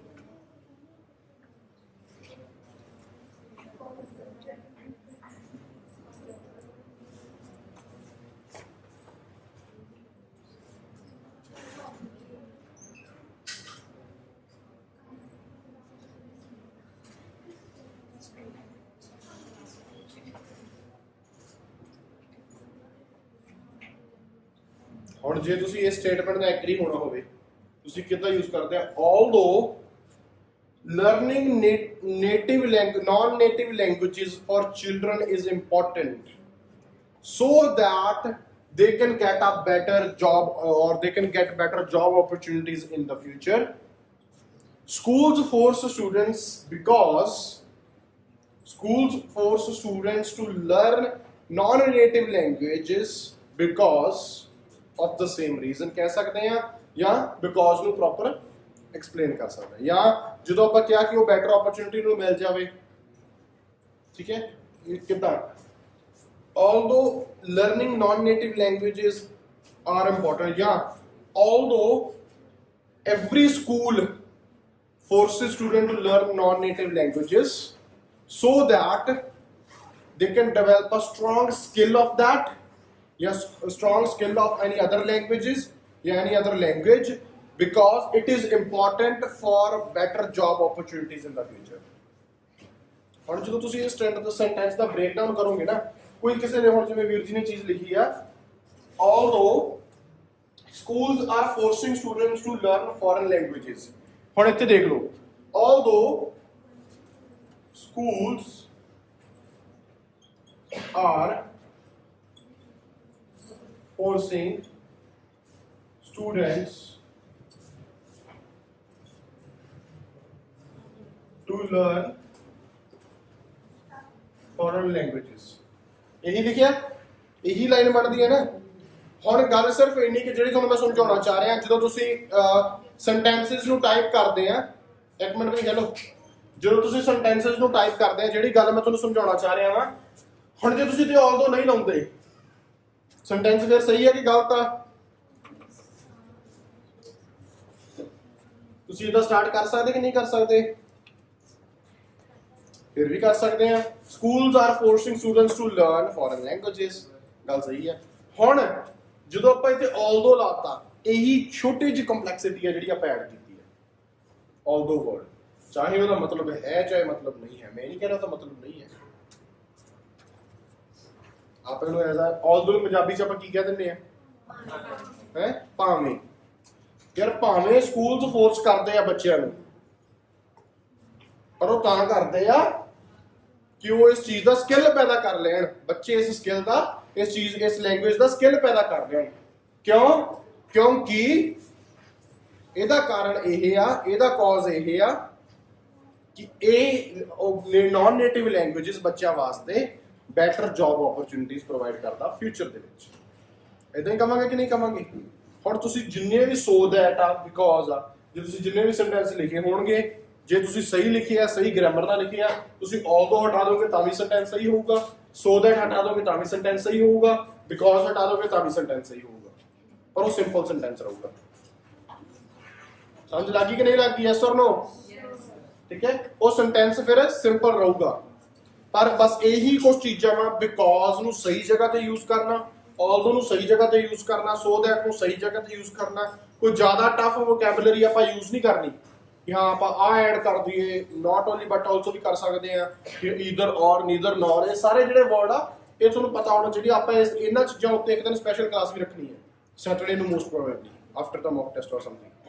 ਠੀਕ ਹੈ, ਕਿ ਆਪਾਂ ਇਹ ਜਿਹੜੇ ਵਰਡਸ ਆਪਾਂ ਕਿੱਦਾਂ ਯੂਜ਼ ਕਰ ਸਕਦੇ ਹਾਂ, ਕਿੱਦਾਂ ਇਹਨਾਂ ਨੂੰ ਐਡ ਕਰ ਸਕਦੇ ਹਾਂ ਆਪਦੀ ਪੈਸੇजेस ਵਿੱਚ, ਆਪਣੇ ਰਾਈਟਿੰਗ ਬੀਪੀਜ਼ ਦੇ ਵਿੱਚ ਜਾਂ ਕਿਤੇ ਵੀ। ਅੰਡਰਸਟੈਂਡੇਬਲ ਔਰ ਨਾਟ? ਚਲਿਏ ਫਿਰ ਆਪਾਂ ਟੌਪਿਕ ਦੇ ਉੱਤੇ। ਸਮਝ ਲੱਗ ਗਈ? ਹੁਣ ਇਹਨਾਂ ਚੀਜ਼ਾਂ ਨੂੰ ਯੂਜ਼ ਕਰਕੇ ਤੁਸੀਂ ਇੰਟਰੋ ਬਣਾਉਣੀ ਹੈ। ਠੀਕ ਹੈ, BP1 ਦੇ ਵਿੱਚ ਟਰਾਈ ਕਰਨਾ ਹੈ, ਤੁਸੀਂ ਯੂਜ਼ ਕਰੋ, ਈਦਰ ਔਰ ਯੂਜ਼ ਕਰੋ, ਨੀਦਰ ਨੌਰ ਯੂਜ਼ ਕਰੋ, not only but also use ਕਰੋ। ਇਹ ਸਾਰੀਆਂ ਚੀਜ਼ਾਂ ਨੂੰ ਯੂਜ਼ ਕਰਨ ਦੀ ਕੋਸ਼ਿਸ਼ ਕਰਨੀ ਹੈ। ਠੀਕ ਹੈ, ਤੇ ਆਪਾਂ ਹੁਣ ਆਪਣੇ ਟੌਪਿਕ ਤੇ ਆਉਂਦੇ ਹਾਂ। ਟੌਪਿਕ ਨੂੰ ਸਮਝਦੇ ਹਾਂ, ਟੌਪਿਕ ਕਹਿਣਾ ਕੀ ਚਾਹੁੰਦਾ ਆਪਾਂ ਨੂੰ। ਠੀਕ ਹੈ, ਉਹ ਆਪਾਂ ਮੈਂ ਤੁਹਾਨੂੰ ਦੱਸਦਾ। ਡਿਮਾਂਡ ਕੀ ਹੈ? ਡਿਮਾਂਡ ਸਿਰਫ ਇੰਨੀ ਹੈ ਕਿ ਆਹ ਸਟੇਟਮੈਂਟ ਆ ਜਿਹਦੇ ਵਿੱਚ ਕਿਹਾ ਹੈ ਕਿ ਜਿਹੜੇ ਬੱਚੇ ਆ, ਕਿਉਂਕਿ ਬਹੁਤ ਸਾਰੇ ਬੱਚੇ ਨਾਨ ਨੇਟਿਵ ਲੈਂਗੁਏजेस ਨੂੰ ਜਾਂ ਫੋਰਨ ਲੈਂਗੁਏजेस ਨੂੰ ਸਿੱਖ ਨਹੀਂ ਪਾਉਂਦੇ, ਸਕੂਲਸ ਨੂੰ ਬੱਚਿਆਂ ਨੂੰ ਫੋਰਸ ਨਹੀਂ ਕਰਨਾ ਚਾਹੀਦਾ ਇਹਦੇ ਵਾਸਤੇ। ਨਾਨ ਨੇਟਿਵ ਲੈਂਗੁਏजेस ਸਿੱਖਣ ਵਾਸਤੇ ਸਕੂਲਸ ਨੂੰ ਫੋਰਸ ਨਹੀਂ ਕਰਨਾ ਚਾਹੀਦਾ। ਇਹ ਇੱਕ ਸਟੇਟਮੈਂਟ ਆ।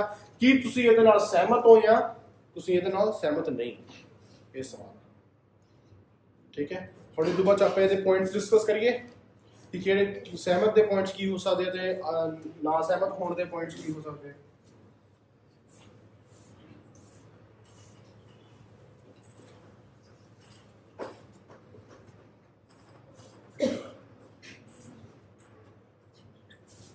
ਹੁਣ ਦੱਸੋ, ਹੁਣ ਇਸ ਸਟੇਟਮੈਂਟ ਦੇ ਨਾਲ ਸਹਿਮਤ ਹੋਣ ਦਾ ਮਤਲਬ ਕੀ ਆ? ਇਸ ਸਟੇਟਮੈਂਟ ਦੇ ਨਾਲ ਸਹਿਮਤ ਹੋਣ ਦਾ ਮਤਲਬ ਇਹ ਆ ਕਿ ਤੁਸੀਂ ਇਸ ਗੱਲ ਨੂੰ ਮੰਨਦੇ ਆ ਕਿ ਬੱਚੇ ਨਾਨ ਨੇਟਿਵ ਲੈਂਗੁਏजेस ਨਹੀਂ ਸਿੱਖ ਸਕਦੇ, ਤੇ ਤੁਸੀਂ ਇਸ ਗੱਲ ਨੂੰ ਮੰਨਦੇ ਆ ਕਿ ਸਕੂਲਸ ਨੂੰ ਫੋਰਸ ਨਹੀਂ ਕਰਨਾ ਚਾਹੀਦਾ। ਠੀਕ ਹੈ, ਮਤਲਬ ਕਿ ਤੁਸੀਂ ਨਾਨ ਨੇਟਿਵ ਲੈਂਗੁਏਜ ਦੇ ਸਿੱਖਣ ਦੇ ਹੱਕ ਦੇ ਵਿੱਚ ਨਹੀਂ। ਸਮਝ ਲੱਗੀ ਗੱਲ ਕਿ ਨਹੀਂ ਲੱਗੀ एवरीवन? ਕਿ ਤੁਸੀਂ ਫੋਰਨ ਲੈਂਗੁਏजेस ਨੂੰ ਸਿੱਖਣ ਦੇ ਹੱਕ ਦੇ ਵਿੱਚ ਨਹੀਂ ਹੈਗੇ, ਇਹਦਾ ਮਤਲਬ ਇਹ ਬਣਦਾ। ਜੇ ਤੁਸੀਂ ਡਿਸਐਗਰੀ ਹੁੰਨੇ ਆ ਫਿਰ ਇਹਦਾ ਮਤਲਬ ਇਹ ਹੈ ਕਿ because many children are not able to learn foreign language, ਪਹਿਲੀ ਸਟੇਟਮੈਂਟ ਹੈ, ਪਹਿਲੀ ਲਾਈਨ ਹੈ, ਇਹਦਾ ਮਤਲਬ ਇਹ ਕਿ ਤੁਸੀਂ ਇਸ ਗੱਲ ਨਾਲ ਡਿਸਐਗਰੀ ਆ ਨਹੀਂ, ਤੁਸੀਂ ਇਹ ਗੱਲ ਨੂੰ ਨਹੀਂ ਮੰਨਦੇ ਕਿ ਬੱਚੇ ਸਿੱਖ ਨਹੀਂ ਸਕਦੇ, ਤੁਸੀਂ ਇਹ ਮੰਨਦੇ ਕਿ ਬੱਚੇ ਫੋਰਨ ਲੈਂਗੁਏजेस ਨੂੰ ਸਿੱਖ ਸਕਦੇ ਆ। ਤੇ ਫਿਰ ਦੂਜੀ ਲਾਈਨ ਹੈ schools should not force them to learn foreign languages, ਇਹਦਾ ਮਤਲਬ ਇਹ ਹੈ ਕਿ ਹਾਂ ਅਸੀਂ ਇਸ ਨਾਲ ਡਿਸਐਗਰੀ ਕਰਦੇ ਹਾਂ ਕਿ ਗਲਤ ਲਿਖੀ ਹੋਈ ਆ, ਸਕੂਲਸ ਨੂੰ ਫੋਰਸ ਕਰਨਾ ਚਾਹੀਦਾ ਬੱਚਿਆਂ ਨੂੰ ਫੋਰਨ ਲੈਂਗੁਏजेस ਸਿੱਖਣ ਵਾਸਤੇ। ਇਹੀ ਮਤਲਬ ਹੈ ਯੈਸ অর ਨੋ? ਠੀਕ ਹੈ, ਸਕੂਲਸ ਸ਼ੁੱਡ ਫੋਰਸ। ਹੁਣ ਇਹਦੇ ਵਿੱਚੋਂ ਦੋ ਸਟੇਟਮੈਂਟਾਂ ਰਾਈਜ਼ ਹੁੰਦੀਆਂ, ਇੱਕ ਤਾਂ ਐਗਰੀ ਵਾਲੀ, ਇੱਕ ਡਿਸਐਗਰੀ ਵਾਲੀ। ਜੇ ਤਾਂ ਤੁਸੀਂ ਐਗਰੀ ਵੱਲ ਜਾ ਰਹੇ ਆ ਫਿਰ ਤਾਂ ਸਟੇਟਮੈਂਟ ਸੇਮ ਹੀ ਰਹੂਗੀ, ਸਟੇਟਮੈਂਟ ਇਹੀ ਰਹੂਗੀ ਕਿ ਤੁਸੀਂ ਹਾਂ ਇਸ ਗੱਲ ਨੂੰ ਮੰਨਦੇ ਆ, ਇਹਨੂੰ ਇਵੈਲੂਏਟ ਕਰਕੇ ਲਿਖਣਾ, ਕਿਸ ਤਰੀਕੇ ਨਾਲ ਲਿਖਣਾ, ਕਿਵੇਂ ਲਿਖਣਾ, ਕਿਹੜੇ ਕਿਹੜੇ ਪੁਆਇੰਟ ਲਿਖਣੇ ਆ, ਉਹ ਆਪਾਂ ਬਾਅਦ ਚ ਡਿਸਕਸ ਕਰਦੇ ਆ। ਪਰ ਜੇ ਤੁਸੀਂ ਡਿਸਐਗਰੀ ਕਰਦੇ ਆ ਕਿ ਨਵੀਂ ਸਟੇਟਮੈਂਟ ਬਣਦੀ ਆ, ਉਹ ਸਟੇਟਮੈਂਟ ਇਹ ਬਣਦੀ ਆ, ਕੀ ਬਣੂਗੀ ਨਵੀਂ ਸਟੇਟਮੈਂਟ? ਜਿਹਦੇ ਨਾਲ ਤੁਸੀਂ ਸਹਿਮਤ ਹੋ ਰਹੇ ਆ। ਜੇ ਤੁਸੀਂ ਡਿਸਐਗਰੀ ਕਰ ਰਹੇ ਆ ਮਤਲਬ ਤੁਸੀਂ ਉੱਪਰਲੀ ਨਾਲ ਡਿਸਐਗਰੀ ਕਰ ਰਹੇ ਜਿਹੜੀ ਲਿਖੀ ਹੋਈ ਆ, ਫਿਰ ਤੁਸੀਂ ਐਗਰੀ ਕਿਹੜੀ ਚੀਜ਼ ਨਾਲ ਆ? ਤੁਸੀਂ ਐਗਰੀ ਇਸ ਗੱਲ ਦੇ ਨਾਲ ਆ because many children are able to learn foreign languages, so schools should force students to learn foreign languages. Yes or no?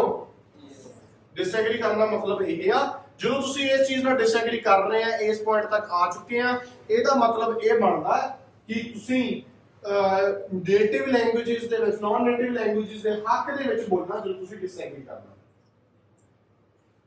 ਜੇ ਤੁਸੀਂ ਐਗਰੀ ਕਰਨਾ ਤੁਸੀਂ ਨਾਨ ਨੇਟਿਵ ਲੈਂਗੁਏजेस ਦੇ ਅਗੇਂਸਟ ਬੋਲਣਾ। ਤੁਸੀਂ ਅਗੇਂਸਟ ਬੋਲਣਾ ਨਹੀਂ ਜੀ ਇਹ ਬੱਚੇ ਸਿੱਖ ਨਹੀਂ ਪਾਉਂਦੇ, ਇਹਨਾਂ ਨੂੰ ਆਹ ਪ੍ਰੋਬਲਮਸ ਹੁੰਦੀਆਂ, ਨੇਟਿਵ ਲੈਂਗੁਏजेस ਨਾਲ ਤੋੜਨਾ ਚੰਗੀ ਗੱਲ ਨਹੀਂ ਹੈਗੀ, ਸੋ ਬਹਾਨੇ ਆਪਾਂ ਮਾਰਦੇ ਉਸ ਚੀਜ਼ ਦੀ। ਠੀਕ ਹੈ, ਔਰ ਜੇ ਤੁਸੀਂ ਡਿਸਐਗਰੀ ਕਰਦੇ ਆ ਤੇ ਫਿਰ ਆਪਾਂ ਨਾਨ ਨੇਟਿਵ ਲੈਂਗੁਏजेस ਦੇ ਹੱਕ ਦੇ ਵਿੱਚ ਆਪਣਾ ਆਨਸਰ ਦੇਣਾ।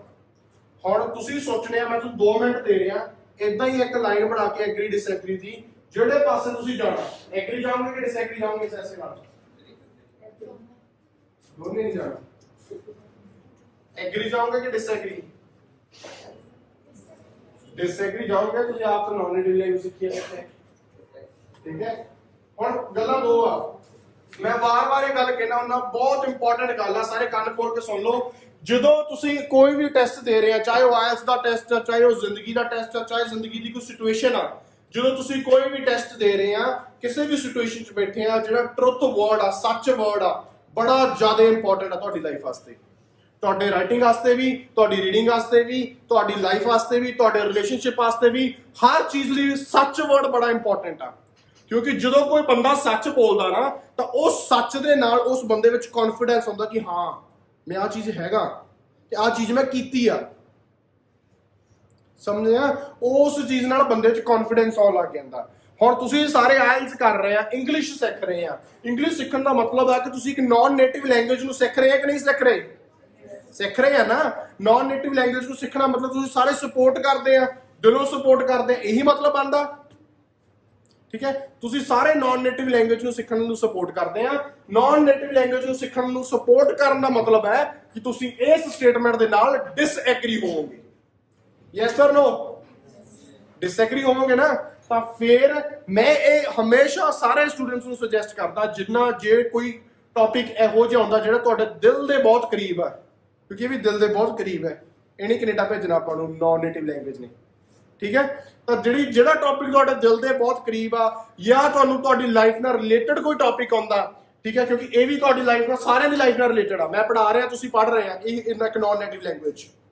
ਤਾਂ ਜਿਹੜਾ ਟੌਪਿਕ ਤੁਹਾਨੂੰ ਦਿਲ ਦੇ ਕਰੀਬ ਆਉਂਦਾ, ਤੁਹਾਡੀ ਲਾਈਫ ਨਾਲ ਰਿਲੇਟਡ ਆਉਂਦਾ, ਉੱਤੇ ਵੱਧ ਤੋਂ ਵੱਧ ਕੋਸ਼ਿਸ਼ ਕਰਿਆ ਕਰੋ ਕਿ ਤੁਸੀਂ ਜੋ ਅਸਲ 'ਚ ਹੋ ਉਹੀ ਲਿਖੋ, ਕਿਉਂਕਿ ਉਹਦੇ ਲਈ 2 ਗੱਲਾਂ ਹੋਣਗੀਆਂ। ਇੱਕ ਤਾਂ ਤੁਹਾਡੇ ਕੋਲੇ ਪੁਆਇੰਟ ਬਹੁਤ ਹੋਣਗੇ ਉਹਦੇ ਬਾਰੇ ਲਿਖਣ ਨੂੰ, ਤੁਹਾਡੇ ਰੀਅਲ ਲਾਈਫ ਐਕਸਪੀਰੀਐਂਸਿਸ ਹੋਣਗੇ ਉਹਦੇ ਬਾਰੇ ਲਿਖਣ ਨੂੰ। ਠੀਕ ਹੈ, ਹੁਣ ਤੁਸੀਂ ਇੰਗਲਿਸ਼ ਕਰ ਲਈ, ਤੁਸੀਂ ਇੰਗਲਿਸ਼ ਸਿੱਖ ਲਈ, ਆਇਲਸ ਦਾ ਪੇਪਰ ਦੇਤਾ, ਤੁਸੀਂ ਕਲੀਅਰ ਕਰ ਗਏ, ਤੁਹਾਡੇ ਲਈ ਕੀ ਕੀ ਓਪਰਚੁਨਿਟੀਜ਼ ਨਿਕਲਦੀਆਂ ਤੁਹਾਨੂੰ ਪਤਾ। ਕੋਈ ਕੀ ਸੋਚ ਰਿਹਾ, ਕੋਈ ਕੀ ਸੋਚ ਰਿਹਾ, ਕੋਈ ਐਡਮਿਸ਼ਨਸ ਦਾ ਸੋਚ ਰਿਹਾ, ਕੋਈ ਕਰੀਅਰ ਬਣਾਉਣ ਦਾ ਸੋਚ ਰਿਹਾ, ਕੋਈ ਸਕਾਲਰਸ਼ਿਪ ਦਾ ਸੋਚ ਰਿਹਾ, ਇਹ ਉਹ ਪਤਾ ਨਹੀਂ ਕੀ। ਠੀਕ ਹੈ, ਹੁਣ ਇੱਥੇ ਬਹੁਤ ਸਾਰੇ ਸਟੂਡੈਂਟਸ ਆਪਣੇ ਕੋਲ ਪੜ੍ਹ ਕੇ ਗਏ ਆ ਜੇ 6.5 ਬੈਂਡ ਹੁੰਦੇ ਆ ਉਹਨਾਂ ਨੂੰ ਫੀਸ ਇੰਨੀ ਭਰਨੀ ਪੈਂਦੀ ਆ। ਜੇ ਉਹ ਉਸੇ ਲੈਂਗੁਏਜ ਨੂੰ ਇੰਗਲਿਸ਼ ਹੀ ਆ ਆਇਲਸ ਦੇ ਵਿੱਚ, ਜੇ ਉਸੇ ਲੈਂਗੁਏਜ ਨੂੰ ਜ਼ਿਆਦਾ ਸਿੱਖ ਲੈਂਦੇ ਆ ਤਾਂ ਉਹਨਾਂ ਨੂੰ ਕੋਈ 5 6 10 ਹਜ਼ਾਰ ਡਾਲਰ ਦੀ ਸਕਾਲਰਸ਼ਿਪ ਵੀ ਲੱਗ ਜਾਂਦੀ ਹੈ ਜੇ 7 ਬੈਂਡ ਓਵਰਆਲ ਆ ਜਾਣ ਤਾਂ ਫਾਇਦੇ ਹੁੰਦੇ ਆ ਉਸ ਚੀਜ਼ ਦੇ। ਉਹ ਕਈ ਬੱਚਿਆਂ ਨੂੰ ਪਤਾ ਕਿਉਂਕਿ ਉਹ ਤਾਂ ਟਰਾਈ ਇਸ ਚੀਜ਼ ਲਈ ਕਰ ਰਹੇ ਆ ਕਿ ਉਹਨਾਂ ਨੂੰ ਸਕਾਲਰਸ਼ਿਪ ਲੱਗ ਜੇ ਕਿਸੇ ਨਾ ਕਿਸੇ ਤਰੀਕੇ ਨਾਲ। ਸਮਝ ਰਹੇ ਹੋ ਕਿ ਨਹੀਂ? Yes or no? ਠੀਕ ਹੈ। ਤਾਂ ਜਦੋਂ ਵੀ ਤੁਸੀਂ ਕੋਈ ਐਸੇ ਕਰਦੇ ਆ, ਟਾਸਕ 1 ਕਰਦੇ ਆ, ਕੋਈ ਵੀ ਚੀਜ਼ ਜ਼ਿੰਦਗੀ 'ਚ ਕਰਦੇ ਆ, ਜਦੋਂ ਤੁਸੀਂ ਸੱਚ ਦੇ ਆਧਾਰ ਤੇ ਕਰੋਗੇ ਤਾਂ ਤੁਸੀਂ ਕਦੇ ਵੀ ਫੇਲ ਨਹੀਂ ਹੋਵੋਗੇ, ਕਦੇ ਅੰਡਰ ਕੌਨਫੀਡੈਂਟ ਨਹੀਂ ਹੋਵੋਗੇ ਉਸ ਚੀਜ਼ ਨੂੰ ਲੈ ਕੇ। ਹਮੇਸ਼ਾ ਤੁਹਾਡੇ 'ਚ ਹੌਸਲਾ ਹੋਊਗਾ, ਯਾਰ ਮੈਂ ਆਹ ਚੀਜ਼ ਕੀਤੀ ਆ, ਮੈਂ ਆ ਹੈਗਾ, ਦੱਸੋ ਕੀ ਕਰਨਾ।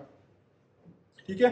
ਜਦੋਂ ਕੋਈ ਆਪਾਂ ਝੂਠ ਮਾਰਦੇ ਆ, ਜਦੋਂ ਕੋਈ ਆਪਾਂ ਕੰਮ ਅਨਐਥੀਕਲ ਕਰਦੇ ਆ, ਉਦੋਂ ਆਪਣੇ ਅੰਦਰ ਸਵਾਲ ਹੁੰਦਾ ਕਿ ਯਾਰ ਇਹ ਚੀਜ਼ ਮੈਂ ਸਹੀ ਲਿਖੀ ਆ ਜਾਂ ਕੰਮ ਮੈਂ ਸਹੀ ਕੀਤਾ।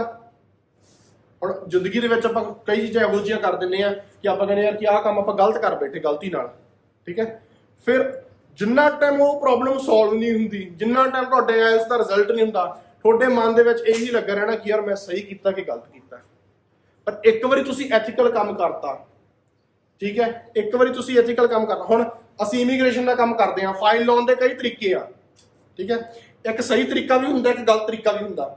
ਗਲਤ ਤਰੀਕੇ ਨਾਲ ਜਿਹੜੇ ਏਜੰਟਸ ਫਾਈਲ ਲਾਉਂਦੇ ਆ ਜਾਂ ਕੰਸਲਟੈਂਟਸ ਫਾਈਲ ਲਾਉਂਦੇ ਆ, ਠੀਕ ਹੈ, ਜਿੰਨਾ ਟਾਈਮ ਉਹ ਵੀਜ਼ਾ ਆ ਨਹੀਂ ਜਾਂਦਾ ਜਾਂ ਨਹੀਂ ਆ ਜਾਂਦਾ, ਉਹ ਸੌਂਦੇ ਨਹੀਂ ਰਾਤਾਂ ਨੂੰ, ਕਿਉਂਕਿ ਉਹਨੂੰ ਪਤਾ ਹੁੰਦਾ ਪਤਾ ਨਹੀਂ ਇਸ ਕੇਸ ਦੇ ਨਾਲ ਕੀ ਹੋਣਾ, ਕੀ ਪਤਾ ਬੱਚੇ ਦਾ ਬੈਨ ਲੱਗ ਜਾਣਾ, ਕੀ ਪਤਾ ਬੱਚੇ ਦਾ ਕੀ ਹੋਣਾ, ਕਿਉਂਕਿ ਕੰਮ ਉਹਨਾਂ ਨੂੰ ਹੁੰਦਾ ਪਰ ਉਹਨਾਂ ਨੇ ਅਨਐਥੀਕਲ ਤਰੀਕੇ ਨਾਲ ਕੀਤਾ।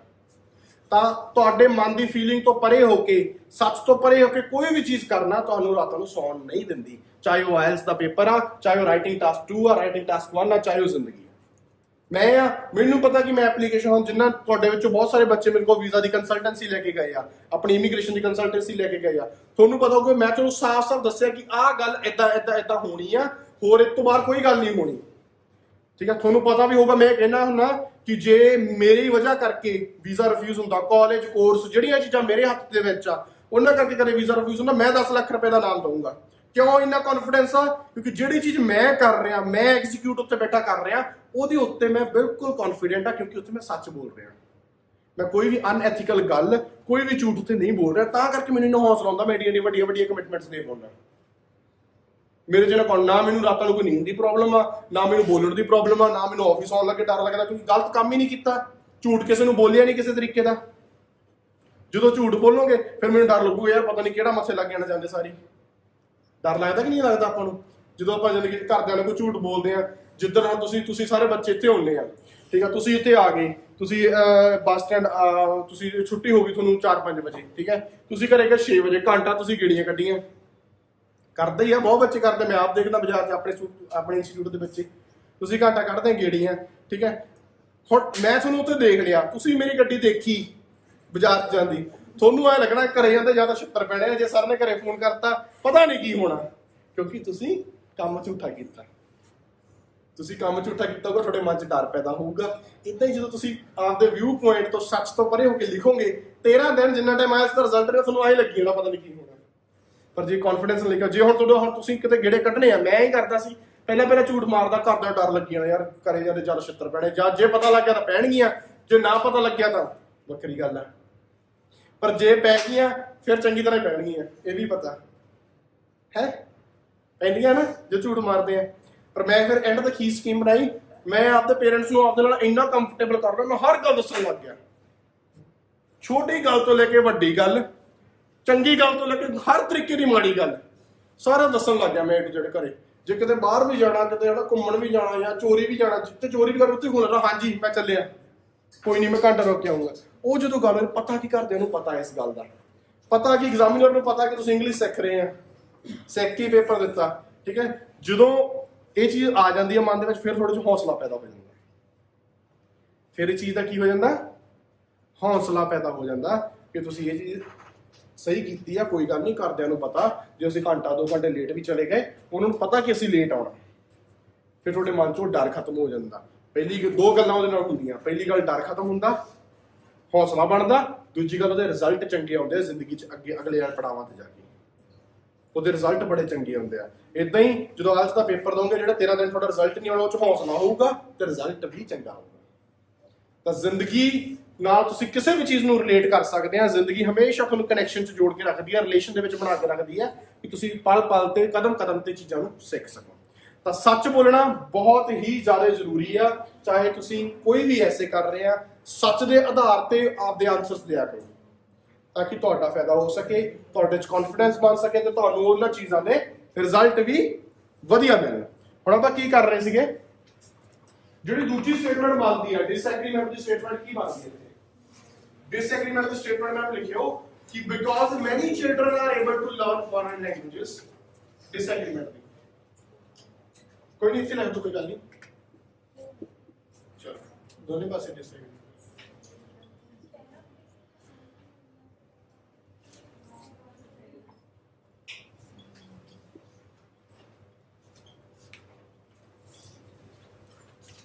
Because many children are able to learn foreign languages, schools must is stronger than should.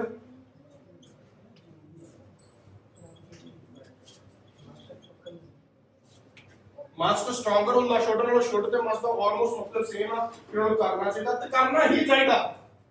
ਹਾਂ, must is always stronger. Schools must force them to learn foreign languages. ਆ ਦੂਜੀ ਸਟੇਟਮੈਂਟ ਆ ਡਿਸਐਗਰੀਮੈਂਟ ਦੀ।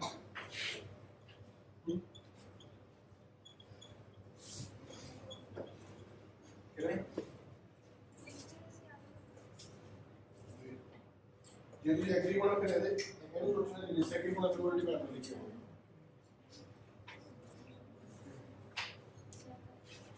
समझ लग गई सारे ਨੂੰ? यस और नो? बोलो भी बोलो। Yes sir. सारे ਨੂੰ समझ आ गई कि डिसएग्रीमेंट ਜਦੋਂ ਆਪਾਂ ਕਰਨਾ ਤੇ ਆਪਾਂ ਉਹਦੀ ਆਪੋਜ਼ਿਟ ਸਟੇਟਮੈਂਟ ਬਣਾ ਕੇ ਦੇਖ ਲੈਣੀ ਹੈ ਇੱਕ ਵਾਰੀ ਕਿ ਕੀ ਬਣਦਾ। ਹੁਣ ਤੁਹਾਡੇ ਕੋਲ ਆ ਸਟੇਟਮੈਂਟ ਆ, because many children are able to learn foreign languages, schools must force them to learn foreign languages। क्योंकि बहुत सारे बच्चे foreign languages सीख पाते हैं तो schools ਨੂੰ ਉਹਨਾਂ ਨੂੰ force ਕਰਨਾ ਚਾਹੀਦਾ ਕਿ ਉਹ ਸਿੱਖਣ। ਸਿੱਖਦੇ ਕਿ ਨਹੀਂ ਸਿੱਖਦੇ? ਤੁਸੀਂ ਰੀਅਲ ਦੇ ਵਿੱਚ ਸੱਚ ਦੇ ਆਧਾਰ ਤੇ ਮੰਨਦੇ ਆ ਕਿ ਬੱਚੇ ਸਿੱਖ ਲੈਂਦੇ ਆ? ਮੇਰੇ ਵਰਗੇ ਵੀ ਸਿੱਖ ਹੀ ਗਏ, ਮੇਰੀ ਵੀ ਤਾਂ ਨੇਟਿਵ ਲੈਂਗੁਏਜ ਪੰਜਾਬੀ ਹੋਈ ਆ, ਤੁਸੀਂ ਵੀ ਤਾਂ ਸਿੱਖ ਹੀ ਗਏ ਆ, ਸਿੱਖ ਹੀ ਰਹੇ ਆ, ਸਿੱਖ ਜਾਓਗੇ ਤਾਂ ਹੀ ਆਇਲਸ ਦਾ ਪੇਪਰ ਦੋਗੇ। समझ रहे ना, ये भी एक नेटिव लैंग्वेज है इंग्लिश। तो हुण ओहदे की फायदे ने, आपां नूं किन्ने फायदे चाहिए है? 4। जे आपां डिसएग्री होना तां, जे आपां एग्री होना चाहुंदे आ फिर इस स्टेटमेंट दे नॉन नेटिव लैंग्वेज सीखण दे की नुकसान आ फिर वो लिखने पैणे आ। क्योंकि देखो जिहड़ी स्टेटमेंट आ ना, हुण तुहानूं लगू यार एग्री च नुकसान लिखने आ, डिसएग्री च फायदे लिखने, ये की अज बड़ा बच्चा कन्फ्यूज हुंदा। एग्री च नुकसान क्यों लिखने हैं तो डिसएग्री च फायदे क्यों लिखने हैं? Because the statement is opposite, because the statement is negative. Statement दे विच दोनों दे विच देखोगे, दोनों दे विच नेगेटिव वर्ड होगा, that is are not able to, not force them. किसी चीज नूं दोनों सेंटेंसां विच जिहड़ी एग्जीक्यूशन आ, जिहड़ी सिचुएशन आ, उहनूं ना करन दी स्टेटमेंट दित्ती गई आ। एक तां बच्चे सिख नहीं पाउंदे ते स्कूल्स नूं फोर्स नहीं करना चाहिए, दोनों नेगेटिव है, ता करके चीज ऑपोजिट हो जाती है।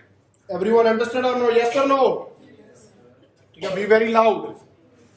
ठीक है, हुण देखो, हुण आपां किधरले पासे नूं पहले डिस्कस करिए हैं? जेड़े पासे हुण तुसीं किहड़े पासे नहीं हैगे? एग्री वाला। मतलब तुसीं ज्यादातर बच्चे इस स्टेटमेंट दे नाल एग्री नहीं करदे, यही गल है। ਹੁਣ ਜੇ ਤੁਸੀਂ ਐਗਰੀ ਨਹੀਂ ਕਰਦੇ, ਤੁਸੀਂ ਕੀ ਲੱਭਣਾ ਵਾ? ਨॉन नेटिव लैंग्वेज ਸਿੱਖਣ ਦੇ ਫਾਇਦੇ ਨਾ, ਫਾਇਦੇ ਕੀ ਆ? ਇਹ ਲਿਖੋਗੇ? ਕਿਉਂ ਲਿਖੋਗੇ?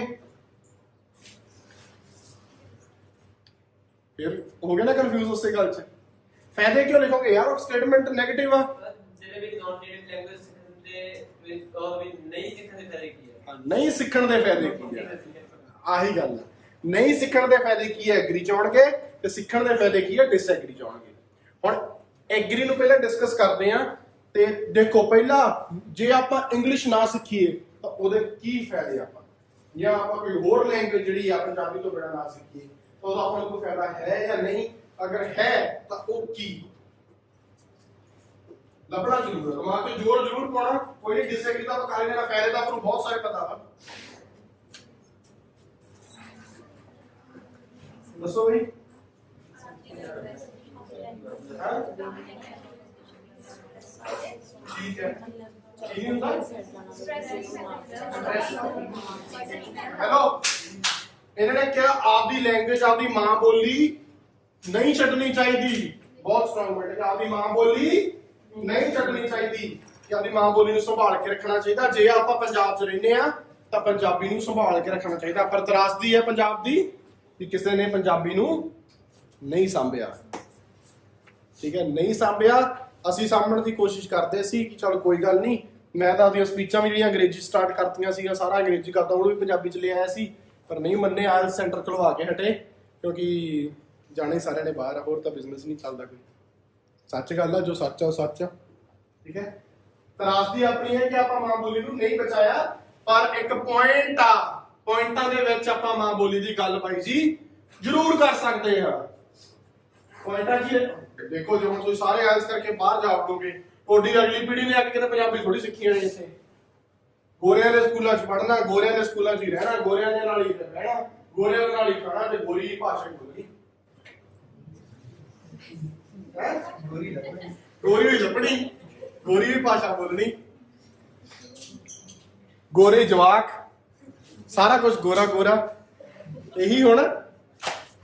ਫਿਰ ਉੱਥੇ ਜਿਹੜਾ ਤੁਸੀਂ ਐਗਰੀ ਕਰਦੇ ਆ, ਉੱਥੇ ਮਾਂ ਬੋਲੀ ਜਾਂਦੀ ਜਾਂਦੀ ਜਾਂਦੀ ਜਾਂਦੀ ਕਿਸੇ ਦਿਨ ਖਤਮ ਹੋ ਜਾਣੀ ਆ। ਆਪਣਾ ਪਰਸਨਲ ਕਲਚਰ ਖਤਮ ਹੋ ਜਾਣਾ। ਪਰ ਇਹ ਵੀ ਗੱਲ ਆ, ਦੁਨੀਆ ਦੀ ਰੀਤ ਰਹੀ ਆ, ਜਿਹੜੇ ਕਲਚਰਸ ਆ, ਹੁਣ ਥੋੜਾ ਡੀਪਲੀ ਇਸ ਗੱਲ ਨੂੰ ਸਮਝੋ, ਇੱਕ ਨੌਲੇਜ ਵਾਲੀ ਗੱਲ ਦੱਸਣ ਲੱਗਾ। ਜਿਹੜੇ ਕਲਚਰਸ ਆ ਹਮੇਸ਼ਾ ਮਿਕਸ ਹੁੰਦੇ ਰਹਿੰਦੇ ਆ। ਪੰਜਾਬੀ ਇਹੋ ਜਿਹੀ ਲੈਂਗੁਏਜ ਆ, ਪੰਜਾਬੀ ਇਹੋ ਜਿਹਾ ਕਲਚਰ ਆ ਕਿ ਇਹਦੀ ਪ੍ਰੋਬੇਬਿਲਿਟੀ ਹੈਗੀ ਆ ਕਿ ਖਤਮ ਹੋ ਜਾਊਗਾ। ਅੱਜ ਵੀ ਹੈਗੀ ਆ, ਤਾਂ ਹੀ ਜ਼ੋਰ ਪਾਇਆ ਜਾ ਰਿਹਾ ਵਿਗਿਆਨੀਆਂ ਦੁਆਰਾ, ਜਾਂ ਜਿਹੜੇ ਬਹੁਤ ਜ਼ਿਆਦਾ ਗਿਆਨ ਰੱਖਣ ਵਾਲੇ ਲੋਕ ਆ, ਉਹ ਇਹ ਜ਼ੋਰ ਪਾਉਂਦੇ ਕਿ ਪੰਜਾਬੀ ਸੰਭਾਲੋ, ਮਾਂ ਬੋਲੀ ਸੰਭਾਲੋ। ਕਿਉਂ ਕਹਿੰਦੇ ਆ? ਕਿਉਂਕਿ ਇਹਦੇ ਚ ਪ੍ਰੋਬੇਬਿਲਿਟੀ ਜ਼ਿਆਦਾ ਆ ਖਤਮ ਹੋਣ ਦੀ, ਕਿਉਂਕਿ ਛੋਟੀ ਆ, ਆਬਾਦੀ ਘੱਟ ਆ।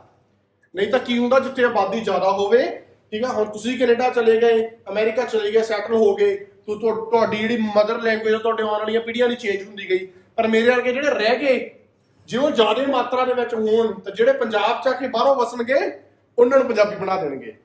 ਤਾਂ ਏਦਾਂ ਕਦੇ ਵੀ ਭਾਸ਼ਾਵਾਂ ਅਲੋਪ ਨਹੀਂ ਹੁੰਦੀਆਂ। ਪਰ ਪੰਜਾਬੀ ਹੈ ਹੀ ਇੰਨੇ ਘੱਟ ਕਿ ਜਿਹੜੇ ਬਾਹਰੋਂ ਆ ਰਹੇ ਆ ਉਹਨਾਂ ਨੂੰ ਸਿਖਾਈ ਨਹੀਂ ਜਾ ਰਹੀ, ਕਿਉਂਕਿ ਪੰਜਾਬੀ ਵੱਲ ਆਪਣਾ ਧਿਆਨ ਨਹੀਂ ਹੈਗਾ। ਜਿਹੜੇ ਬਾਹਰੋਂ ਆ ਰਹੇ ਆ ਉਹ ਵੀ ਦੇਖ ਰਹੇ ਆ ਕਿ ਬੱਚੇ ਆਇਲਸ ਕਰ ਰਹੇ ਆ ਤਾਂ ਅਸੀਂ ਵੀ ਕਰਵਾਈਏ। ਉਹ ਗਾਂ ਦੀ ਤਿਆਰੀ ਖਿੱਚੀ ਤੁਰੇ ਹੁੰਦੇ ਆਉਣ ਵਾਲੀ ਪੀੜ੍ਹੀਆਂ ਨੂੰ। ਸਮਝਦੇ ਨਾ? ਹੁਣ ਸਾਡੇ ਪਿੰਡ ਦੇ ਵਿੱਚ ਇੱਕ ਬੰਦਾ, ਉਹ ਬਾਹਰੋਂ ਆ ਕੇ ਬਿਜ਼ਨਸ ਕਰ ਰਿਹਾ, ਬਿਹਾਰ ਤੋਂ ਆਇਆ, ਪਤਾ ਨਹੀਂ ਕਿੱਥੋਂ ਆਇਆ। ਠੀਕ ਹੈ, ਉਹ ਹੁਣ ਆ ਕੇ ਤੇ ਬਿਜ਼ਨਸ ਹੋਟਲ ਖੋਲਿਆ ਉਹਨੇ ਸਾਡੇ ਪਿੰਡ ਦੇ ਵਿੱਚ, ਛੋਟਾ ਜਿਹਾ। ठीक है, ਉਹਦੀ ਮੇਰੇ ਨਾਲ ਕਈ ਵਾਰੀ ਗੱਲ ਹੋਈ, ਉਹ ਇਹ ਕਹਿੰਦਾ ਕਿ ਬਾਬੂ ਜੀ मैंने बच्चे को बाहर ही भेजना है, आप बताओ क्या करें। ਹੁਣ ਹਜੇ ਉਹਨੇ ਆਇਆ ਪੰਜਾਬ 'ਚ, ਪਹਿਲਾਂ ਹੀ ਮਾਈਗ੍ਰੇਟ ਹੋਇਆ ਇੱਕ ਕਲਚਰ ਤੋਂ ਦੂਜੇ ਕਲਚਰ 'ਚ। ਹੁਣ ਦੂਜੇ ਕਲਚਰ 'ਚ ਆਇਆ ਨਹੀਂ, ਠੀਕ ਹੈ। ਆਪਣੇ ਲੋਕ ਇਹੋ ਜਿਹੇ ਆ ਕਿ ਆਪਾਂ ਇੰਗਲਿਸ਼ ਦੇ ਪਿੱਛੇ ਪਏ ਹੋਏ ਆ, ਪੰਜਾਬੀ ਵਾਲਾ ਆਪਾਂ ਫੋਕਸ ਨਹੀਂ ਕੀਤਾ, ਤਾਂ ਕੀ ਹੋ ਗਿਆ, ਇਹ ਭਾਸ਼ਾ ਲੋਪ ਹੁੰਦੀ ਚਲੀ ਗਈ। ਉਹ ਆਪਦੀ ਹਿੰਦੀ ਨੂੰ ਮੇਨਟੇਨ ਰੱਖ ਗਏ ਤੇ ਗਾਂ ਇੰਗਲਿਸ਼ ਵੱਲ ਨੂੰ ਤੁਰ ਪਏ, ਜਦੋਂ ਨੂੰ ਆਪਾਂ ਤੁਰ ਰਹੇ ਇਸ ਟਾਈਮ ਤੇ ਪੰਜਾਬੀ ਵਿੱਚ ਹੀ ਘੜਾ ਮਿੱਟੀ ਦੇ ਵਿੱਚ ਪੈ ਗਈ। ਬਸ ਆਹ ਗੱਲ ਹੋਇਆ ਕਿ ਜਦੋਂ ਕਲਚਰਸ ਐਕਸਚੇਂਜ ਹੁੰਦੇ ਆ, ਜਦੋਂ ਮਾਈਗ੍ਰੇਸ਼ਨਸ ਹੁੰਦੀਆਂ ਵਾ, ਤਾਂ ਜਿਹੜੀਆਂ ਛੋਟੀਆਂ ਭਾਸ਼ਾਵਾਂ ਵਾ ਇਹ ਅਲੋਪ ਹੋ ਜਾਂਦੀਆਂ। ਹੁੰਦੀਆਂ ਕਿ ਨਹੀਂ ਹੁੰਦੀਆਂ? ਹੁਣ ਇੰਗਲਿਸ਼ ਕਿਉਂ ਅਲੋਪ ਨਹੀਂ ਹੋਈ? ਇੰਗਲਿਸ਼ ਇਸੇ ਗੱਲ ਕਰਕੇ ਅਲੋਪ ਨਹੀਂ ਹੋਈ ਕਿਉਂਕਿ ਬਹੁਤ ਵੱਡੀ ਮਾਤਰਾ ਵਿੱਚ ਲੋਕ ਇਹਨੂੰ ਬੋਲਣ ਲੱਗ ਪਏ। ਬਹੁਤ ਵੱਡੀ ਮਾਤਰਾ 'ਚ ਕਿਉਂ ਬੋਲਣ ਲੱਗ ਪਏ? ਕਿਉਂਕਿ ਇਹ ਭਾਸ਼ਾ ਹੈਗੀ ਆ ਯੂਨਾਈਟਿਡ ਕਿੰਗਡਮ ਦੀ, ਇੰਗਲੈਂਡ ਦੀ। ਤੇ ਇੰਗਲੈਂਡ ਨੇ ਦੁਨੀਆ ਤੇ ਰਾਜ ਕੀਤਾ, ਜਿੱਥੇ ਜਿੱਥੇ ਗੋਰੇ ਜਾਂਦੇ ਗਏ ਉੱਥੇ ਉੱਥੇ ਇੰਗਲਿਸ਼ ਨੂੰ ਪੜਾਉਂਦੇ ਤੁਰੇ ਗਏ। ਜਿਵੇਂ ਆਪਾਂ ਉੱਥੇ ਜਾ ਕੇ, ਹੁਣ ਕੈਨੇਡਾ 'ਚ ਇਹੋ ਜਿਹੇ ਇੱਕ ਫਿਲਮ ਆਈ ਸੀ ਮਿੰਨੀ ਪੰਜਾਬ, ਗੁਰਦਾਸ ਮਾਨ ਦੀ, ਬੜੀ ਪੁਰਾਣੀ ਫਿਲਮ ਆ। ਉਹ ਇੱਕ ਬਾਹਰਲੇ ਦੇਸ਼ 'ਚ ਕਿਸੇ ਕਮਿਊਨਿਟੀ 'ਚ ਰਹਿੰਦੇ ਆ, ਉੱਥੇ ਸਾਰੀ ਇੱਕ ਬਿਲਡਿੰਗ ਹੀ ਪੰਜਾਬੀਆਂ ਦੀ ਹੁੰਦੀ ਆ, ਪੰਜਾਬੀ ਬੋਲਦੇ ਆ, ਫੀਲ ਨਹੀਂ ਹੁੰਦਾ ਕਿ ਉਹ ਬਾਹਰਲੇ ਮੁਲਕ 'ਚ। ਜੇ ਆਪਾਂ ਇੰਨੀ ਮਾਤਰਾ 'ਚ ਹੋਈਏ ਕਿ ਆਪਾਂ ਕਿਸੇ ਦੇਸ਼ 'ਚ ਜਾਂ ਕੋਈ ਛੋਟਾ ਦੇਸ਼ ਫੜ ਲਈਏ, ਆਪਾਂ 15-20 ਜਾਣੇ, ਤੇ ਆਪਾਂ ਸਾਰਿਆਂ ਨੇ ਉੱਥੇ ਜਾਣਾ, ਤੇ ਉੱਥੇ ਜਾ ਕੇ ਆਪਾਂ ਹਰ ਬੰਦੇ ਨੂੰ ਪੰਜਾਬੀ ਸਿਖਾਉਣ ਲੱਗ ਜਾਈਏ, ਤਾਂ ਆਉਣ ਵਾਲੇ ਟਾਈਮ ਦੇ ਵਿੱਚ ਜੋ ਇੰਨਾ ਛੋਟਾ ਵਾ ਕਿ ਉਹ ਸਾਰਾ ਦੇਸ਼ ਹੀ ਪੰਜਾਬੀ ਬਣ ਜਾਊਗਾ। ਏਦਾਂ ਇੰਗਲਿਸ਼ ਆ ਜਿਹੜੇ ਗੋਰੇ ਸੀ ਸਾਰੀ ਦੁਨੀਆ ਦੇ ਵਿੱਚ ਰਾਜ ਕਰਦੇ ਰਹੇ, ਇੰਗਲਿਸ਼ ਜਾਂਦੀ ਰਹੀ ਲੋਕਾਂ ਦੇ ਵਿੱਚ, ਜਾਂਦੀ ਰਹੀ। ਉਹਦੇ ਨਾਲ ਕੀ ਹੋ ਗਿਆ? ਇੰਗਲਿਸ਼ ਫੈਲ ਗਈ। ਉਹ ਜਦੋਂ ਗਲੋਬਲਾਈਜ਼ ਹੋ ਗਈ ਇੰਗਲਿਸ਼, ਤਾਂ ਕਰਕੇ ਉਹ ਅੱਜ ਆਪਾਂ ਨੂੰ ਆਇਲਸ ਦੀ ਫਾਰਮ ਦੇ ਵਿੱਚ ਕੰਪਲਸਰੀ ਹੋ ਗਈ ਕਿ ਗਲੋਬਲਾਈਜੇਸ਼ਨ ਦੇ ਵਿੱਚ ਜਾਣਾ ਜੇ ਗਲੋਬਲੀ ਤੁਸੀਂ ਇਹ ਐਗਜ਼ੀਕਿਊਟ ਕਰਨੀ, ਕੋਈ ਵੀ ਐਕਟੀਵਿਟੀ ਪੜ੍ਹਨਾ, ਕੰਮ ਕਰਨਾ, ਪੀਆਰ ਲੈਣੀ, ਕੁਛ ਲੈਣਾ, ਤਾਂ ਇੰਗਲਿਸ਼ ਤੁਹਾਨੂੰ ਪੜ੍ਹਨੀ ਜ਼ਰੂਰੀ ਆ। ਤਾਂ ਉਹਦੀ ਇਹ ਮਹੱਤਤਾ ਬਣ ਗਈ। ਰਾਜ ਦੇ ਹਮੇਸ਼ਾ ਫਾਇਦੇ ਹੁੰਦੇ ਆ। ਜਿਹੜੇ ਜਿਹੜੇ ਲੋਕਾਂ ਨੇ ਰਾਜ ਕੀਤਾ ਦੁਨੀਆ ਤੇ, ਉਹਨਾਂ ਨੇ ਆਪਣੀ ਆਪਣੀ ਕੌਮ ਨੂੰ ਕੁਛ ਨਾ ਕੁਛ ਦਿੱਤਾ। ਜੇ ਗੋਰਿਆਂ ਨੇ ਦੁਨੀਆ ਤੇ ਰਾਜ ਕੀਤਾ ਤਾਂ ਉਹਨਾਂ ਨੇ ਆਪਣੀ ਭਾਸ਼ਾ ਨੂੰ ਗਲੋਬਲਾਈਜ਼ ਕਰਤਾ ਕਿ ਅੱਜ ਹਰ ਦੇਸ਼, ਹਰ ਦੁਨੀਆ ਦਾ ਹਰ ਬੱਚਾ ਕਹਿੰਦਾ ਕਿ ਮੈਂ ਇੰਗਲਿਸ਼ ਸਿੱਖਾਂ। ਤਾਂ ਰਾਜ ਦੇ ਬੜੇ ਫਾਇਦੇ ਹੁੰਦੇ ਆ ਕਿ ਨਹੀਂ ਹੁੰਦੇ? ਤਾਂ ਇਹ ਗੱਲਾਂ ਵਾ, ਇਹ ਕਨਸੈਪਚੁਅਲ ਬੇਸਿਸ ਦੇ ਉੱਤੇ ਆ ਕਿ ਲੈਂਗੁਏਜ ਦੀ ਟ੍ਰਾਂਸਫਰ ਕੀ ਆ। Just for your knowledge purpose ਮੈਂ ਤੁਹਾਨੂੰ ਦੱਸ ਰਿਹਾ। ਹੁਣ ਆਪਾਂ ਉਹਦੇ ਟੌਪਿਕ ਤੇ ਆਉਂਦੇ ਆ ਕਿ ਗੱਲਾਂ ਦੋ ਆ। ਦੋ ਗੱਲਾਂ ਕੀ ਆ? ਐਗਰੀ ਜਾਂ ਡਿਸਐਗਰੀ। ਜੇ ਤੁਸੀਂ ਇਸ ਗੱਲ ਨਾਲ ਸਹਿਮਤ ਆ ਕਿ ਬੱਚਿਆਂ ਨੂੰ ਹੁਣ ਤੁਹਾਨੂੰ ਇਹ ਪੁਆਇੰਟ ਕਿਉਂ ਦੱਸੇ, ਮੈਂ ਇੰਨੇ ਮਾਂ ਬੋਲੀ ਦੇ ਪੁਆਇੰਟ ਕਿਉਂ ਦੱਸੇ ਕਿ ਜੇ ਬਾਈ ਹੁਣ ਡਿਸਐਗਰੀਮੈਂਟ ਤੇ ਤਾਂ ਤੁਸੀਂ ਬਹੁਤ ਕੁਝ ਲਿਖ ਦੋਗੇ, ਨਹੀਂ ਜੀ ਆਇਲਸ ਹੁੰਦੀ ਹੈ ਇੰਗਲਿਸ਼ ਦੇ ਨਾਲ, ਆਇਲਸ ਆਉਂਦੀ ਇੰਗਲਿਸ਼ ਆ, ਕਰੀਏ ਕੀ? ਬਲਕਰਨ ਬਾਲ ਕੱਲ ਪਰਸੋਂ ਕਹੀ ਯਾਰ ਪੇਪਰ ਪੰਜਾਬੀ 'ਚ ਨਹੀਂ ਆ ਸਕਦਾ ਮੇਰਾ। ਇਹ ਕਹੀ ਜਾਂਦਾ ਯਾਰ, ਮੈਂ ਕਿਹਾ ਪੰਜਾਬੀ 'ਚ ਕਿਵੇਂ ਆ ਜੂਗਾ ਜੇ ਪੜ੍ਹੀ ਇੰਗਲਿਸ਼ ਆ। ਇਹਨੂੰ ਡਰ ਲੱਗੀ ਜਾਂਦਾ 30 ਨੂੰ ਪੇਪਰ ਇਹਦਾ, ਇਹ ਕਹਿੰਦਾ ਕਿ ਪੇਪਰ ਪੰਜਾਬੀ 'ਚ ਨਹੀਂ ਆ ਸਕਦਾ, ਹਨਾ। ਹੁਣ ਆਪਾਂ ਇਹਦੇ ਵਿੱਚ ਡਿਸਐਗਰੀਮੈਂਟ ਦਾ ਪੁਆਇੰਟ ਬੜੇ ਆ, ਜਿੰਨੇ ਬੰਦੇ ਆ ਹਰ ਆਪਦਾ ਪੁਆਇੰਟ ਦੱਸੂਗਾ। ਪਰ ਐਗਰੀਮੈਂਟ ਦੇ ਵਿੱਚ ਤੁਹਾਨੂੰ ਕਿੰਨੇ ਪੁਆਇੰਟ ਦੱਸਦੇ? ਕਲਚਰਸ ਐਕਸਚੇਂਜ, ਮਾਂ ਬੋਲੀ ਦਾ ਅਲੋਪ ਹੋਣਾ, ਇਹ ਹੋਣਾ ਉਹ ਹੋਣਾ। ਜਿਨ੍ਹਾਂ ਲੋਕਾਂ ਨੂੰ ਕਲਚਰ ਨਾਲ ਪਿਆਰ ਆ ਉਸ ਚੀਜ਼ ਨਾਲ ਪੂਰੇ ਐਗਰੀ ਕਰਦੇ ਆ ਕਿ ਬੱਚੇ ਨਹੀਂ ਸਿੱਖ ਸਕਦੇ ਤੇ ਨਹੀਂ ਸਿਖਾਉਣੀ ਵੀ ਨਹੀਂ ਚਾਹੀਦੀ। 100 ਪੁਆਇੰਟ ਇਹਦੇ ਵਾਸਤੇ ਆਪਣੇ ਕੋਲ, ਜੇ ਆਪਾਂ ਐਗਰੀ ਹੋਣਾ ਚਾਹੁੰਦੇ ਹਾਂ। ਸਮਝ ਲੱਗੀ ਕਿ ਨਹੀਂ ਲੱਗੀ? ਜੇ ਆਪਾਂ ਐਗਰੀ ਹੋਣਾ ਚਾਹੁੰਦੇ ਹੋਰ ਕੀ ਪੁਆਇੰਟ ਹੈ? ਕਿ ਤਾਂ ਮਾਂ ਬੋਲੀ ਅਲੋਪ ਹੋ ਜਾਂਦੀ ਆ। ਜਿਹੜੀ ਇੱਕ ਕਲਚਰਲ ਬੰਦਾ ਜਾਂ ਆਪਣੇ ਦੇਸ਼ ਨੂੰ, ਆਪਣੇ ਵਤਨ ਨੂੰ, ਆਪਣੇ ਲੋਕੈਲਿਟੀ ਨੂੰ ਪਿਆਰ ਕਰਨ ਵਾਲਾ ਬੰਦਾ ਇਹ ਚੀਜ਼ ਕਦੇ ਨਹੀਂ ਚਾਹੂਗਾ ਕਿ ਮੇਰੀ ਮਾਂ ਬੋਲੀ ਅਲੋਪ ਹੋਵੇ। ਪੁਆਇੰਟ ਨੰਬਰ 1 ਮੈਂ ਲਿਖ ਦੋ ਐਗਰੀਮੈਂਟ ਦੇ ਵਿੱਚ, ਅਰੇਜ਼ ਕਰ ਦੋ, ਉਧਰ ਲਿਖ ਦੋ।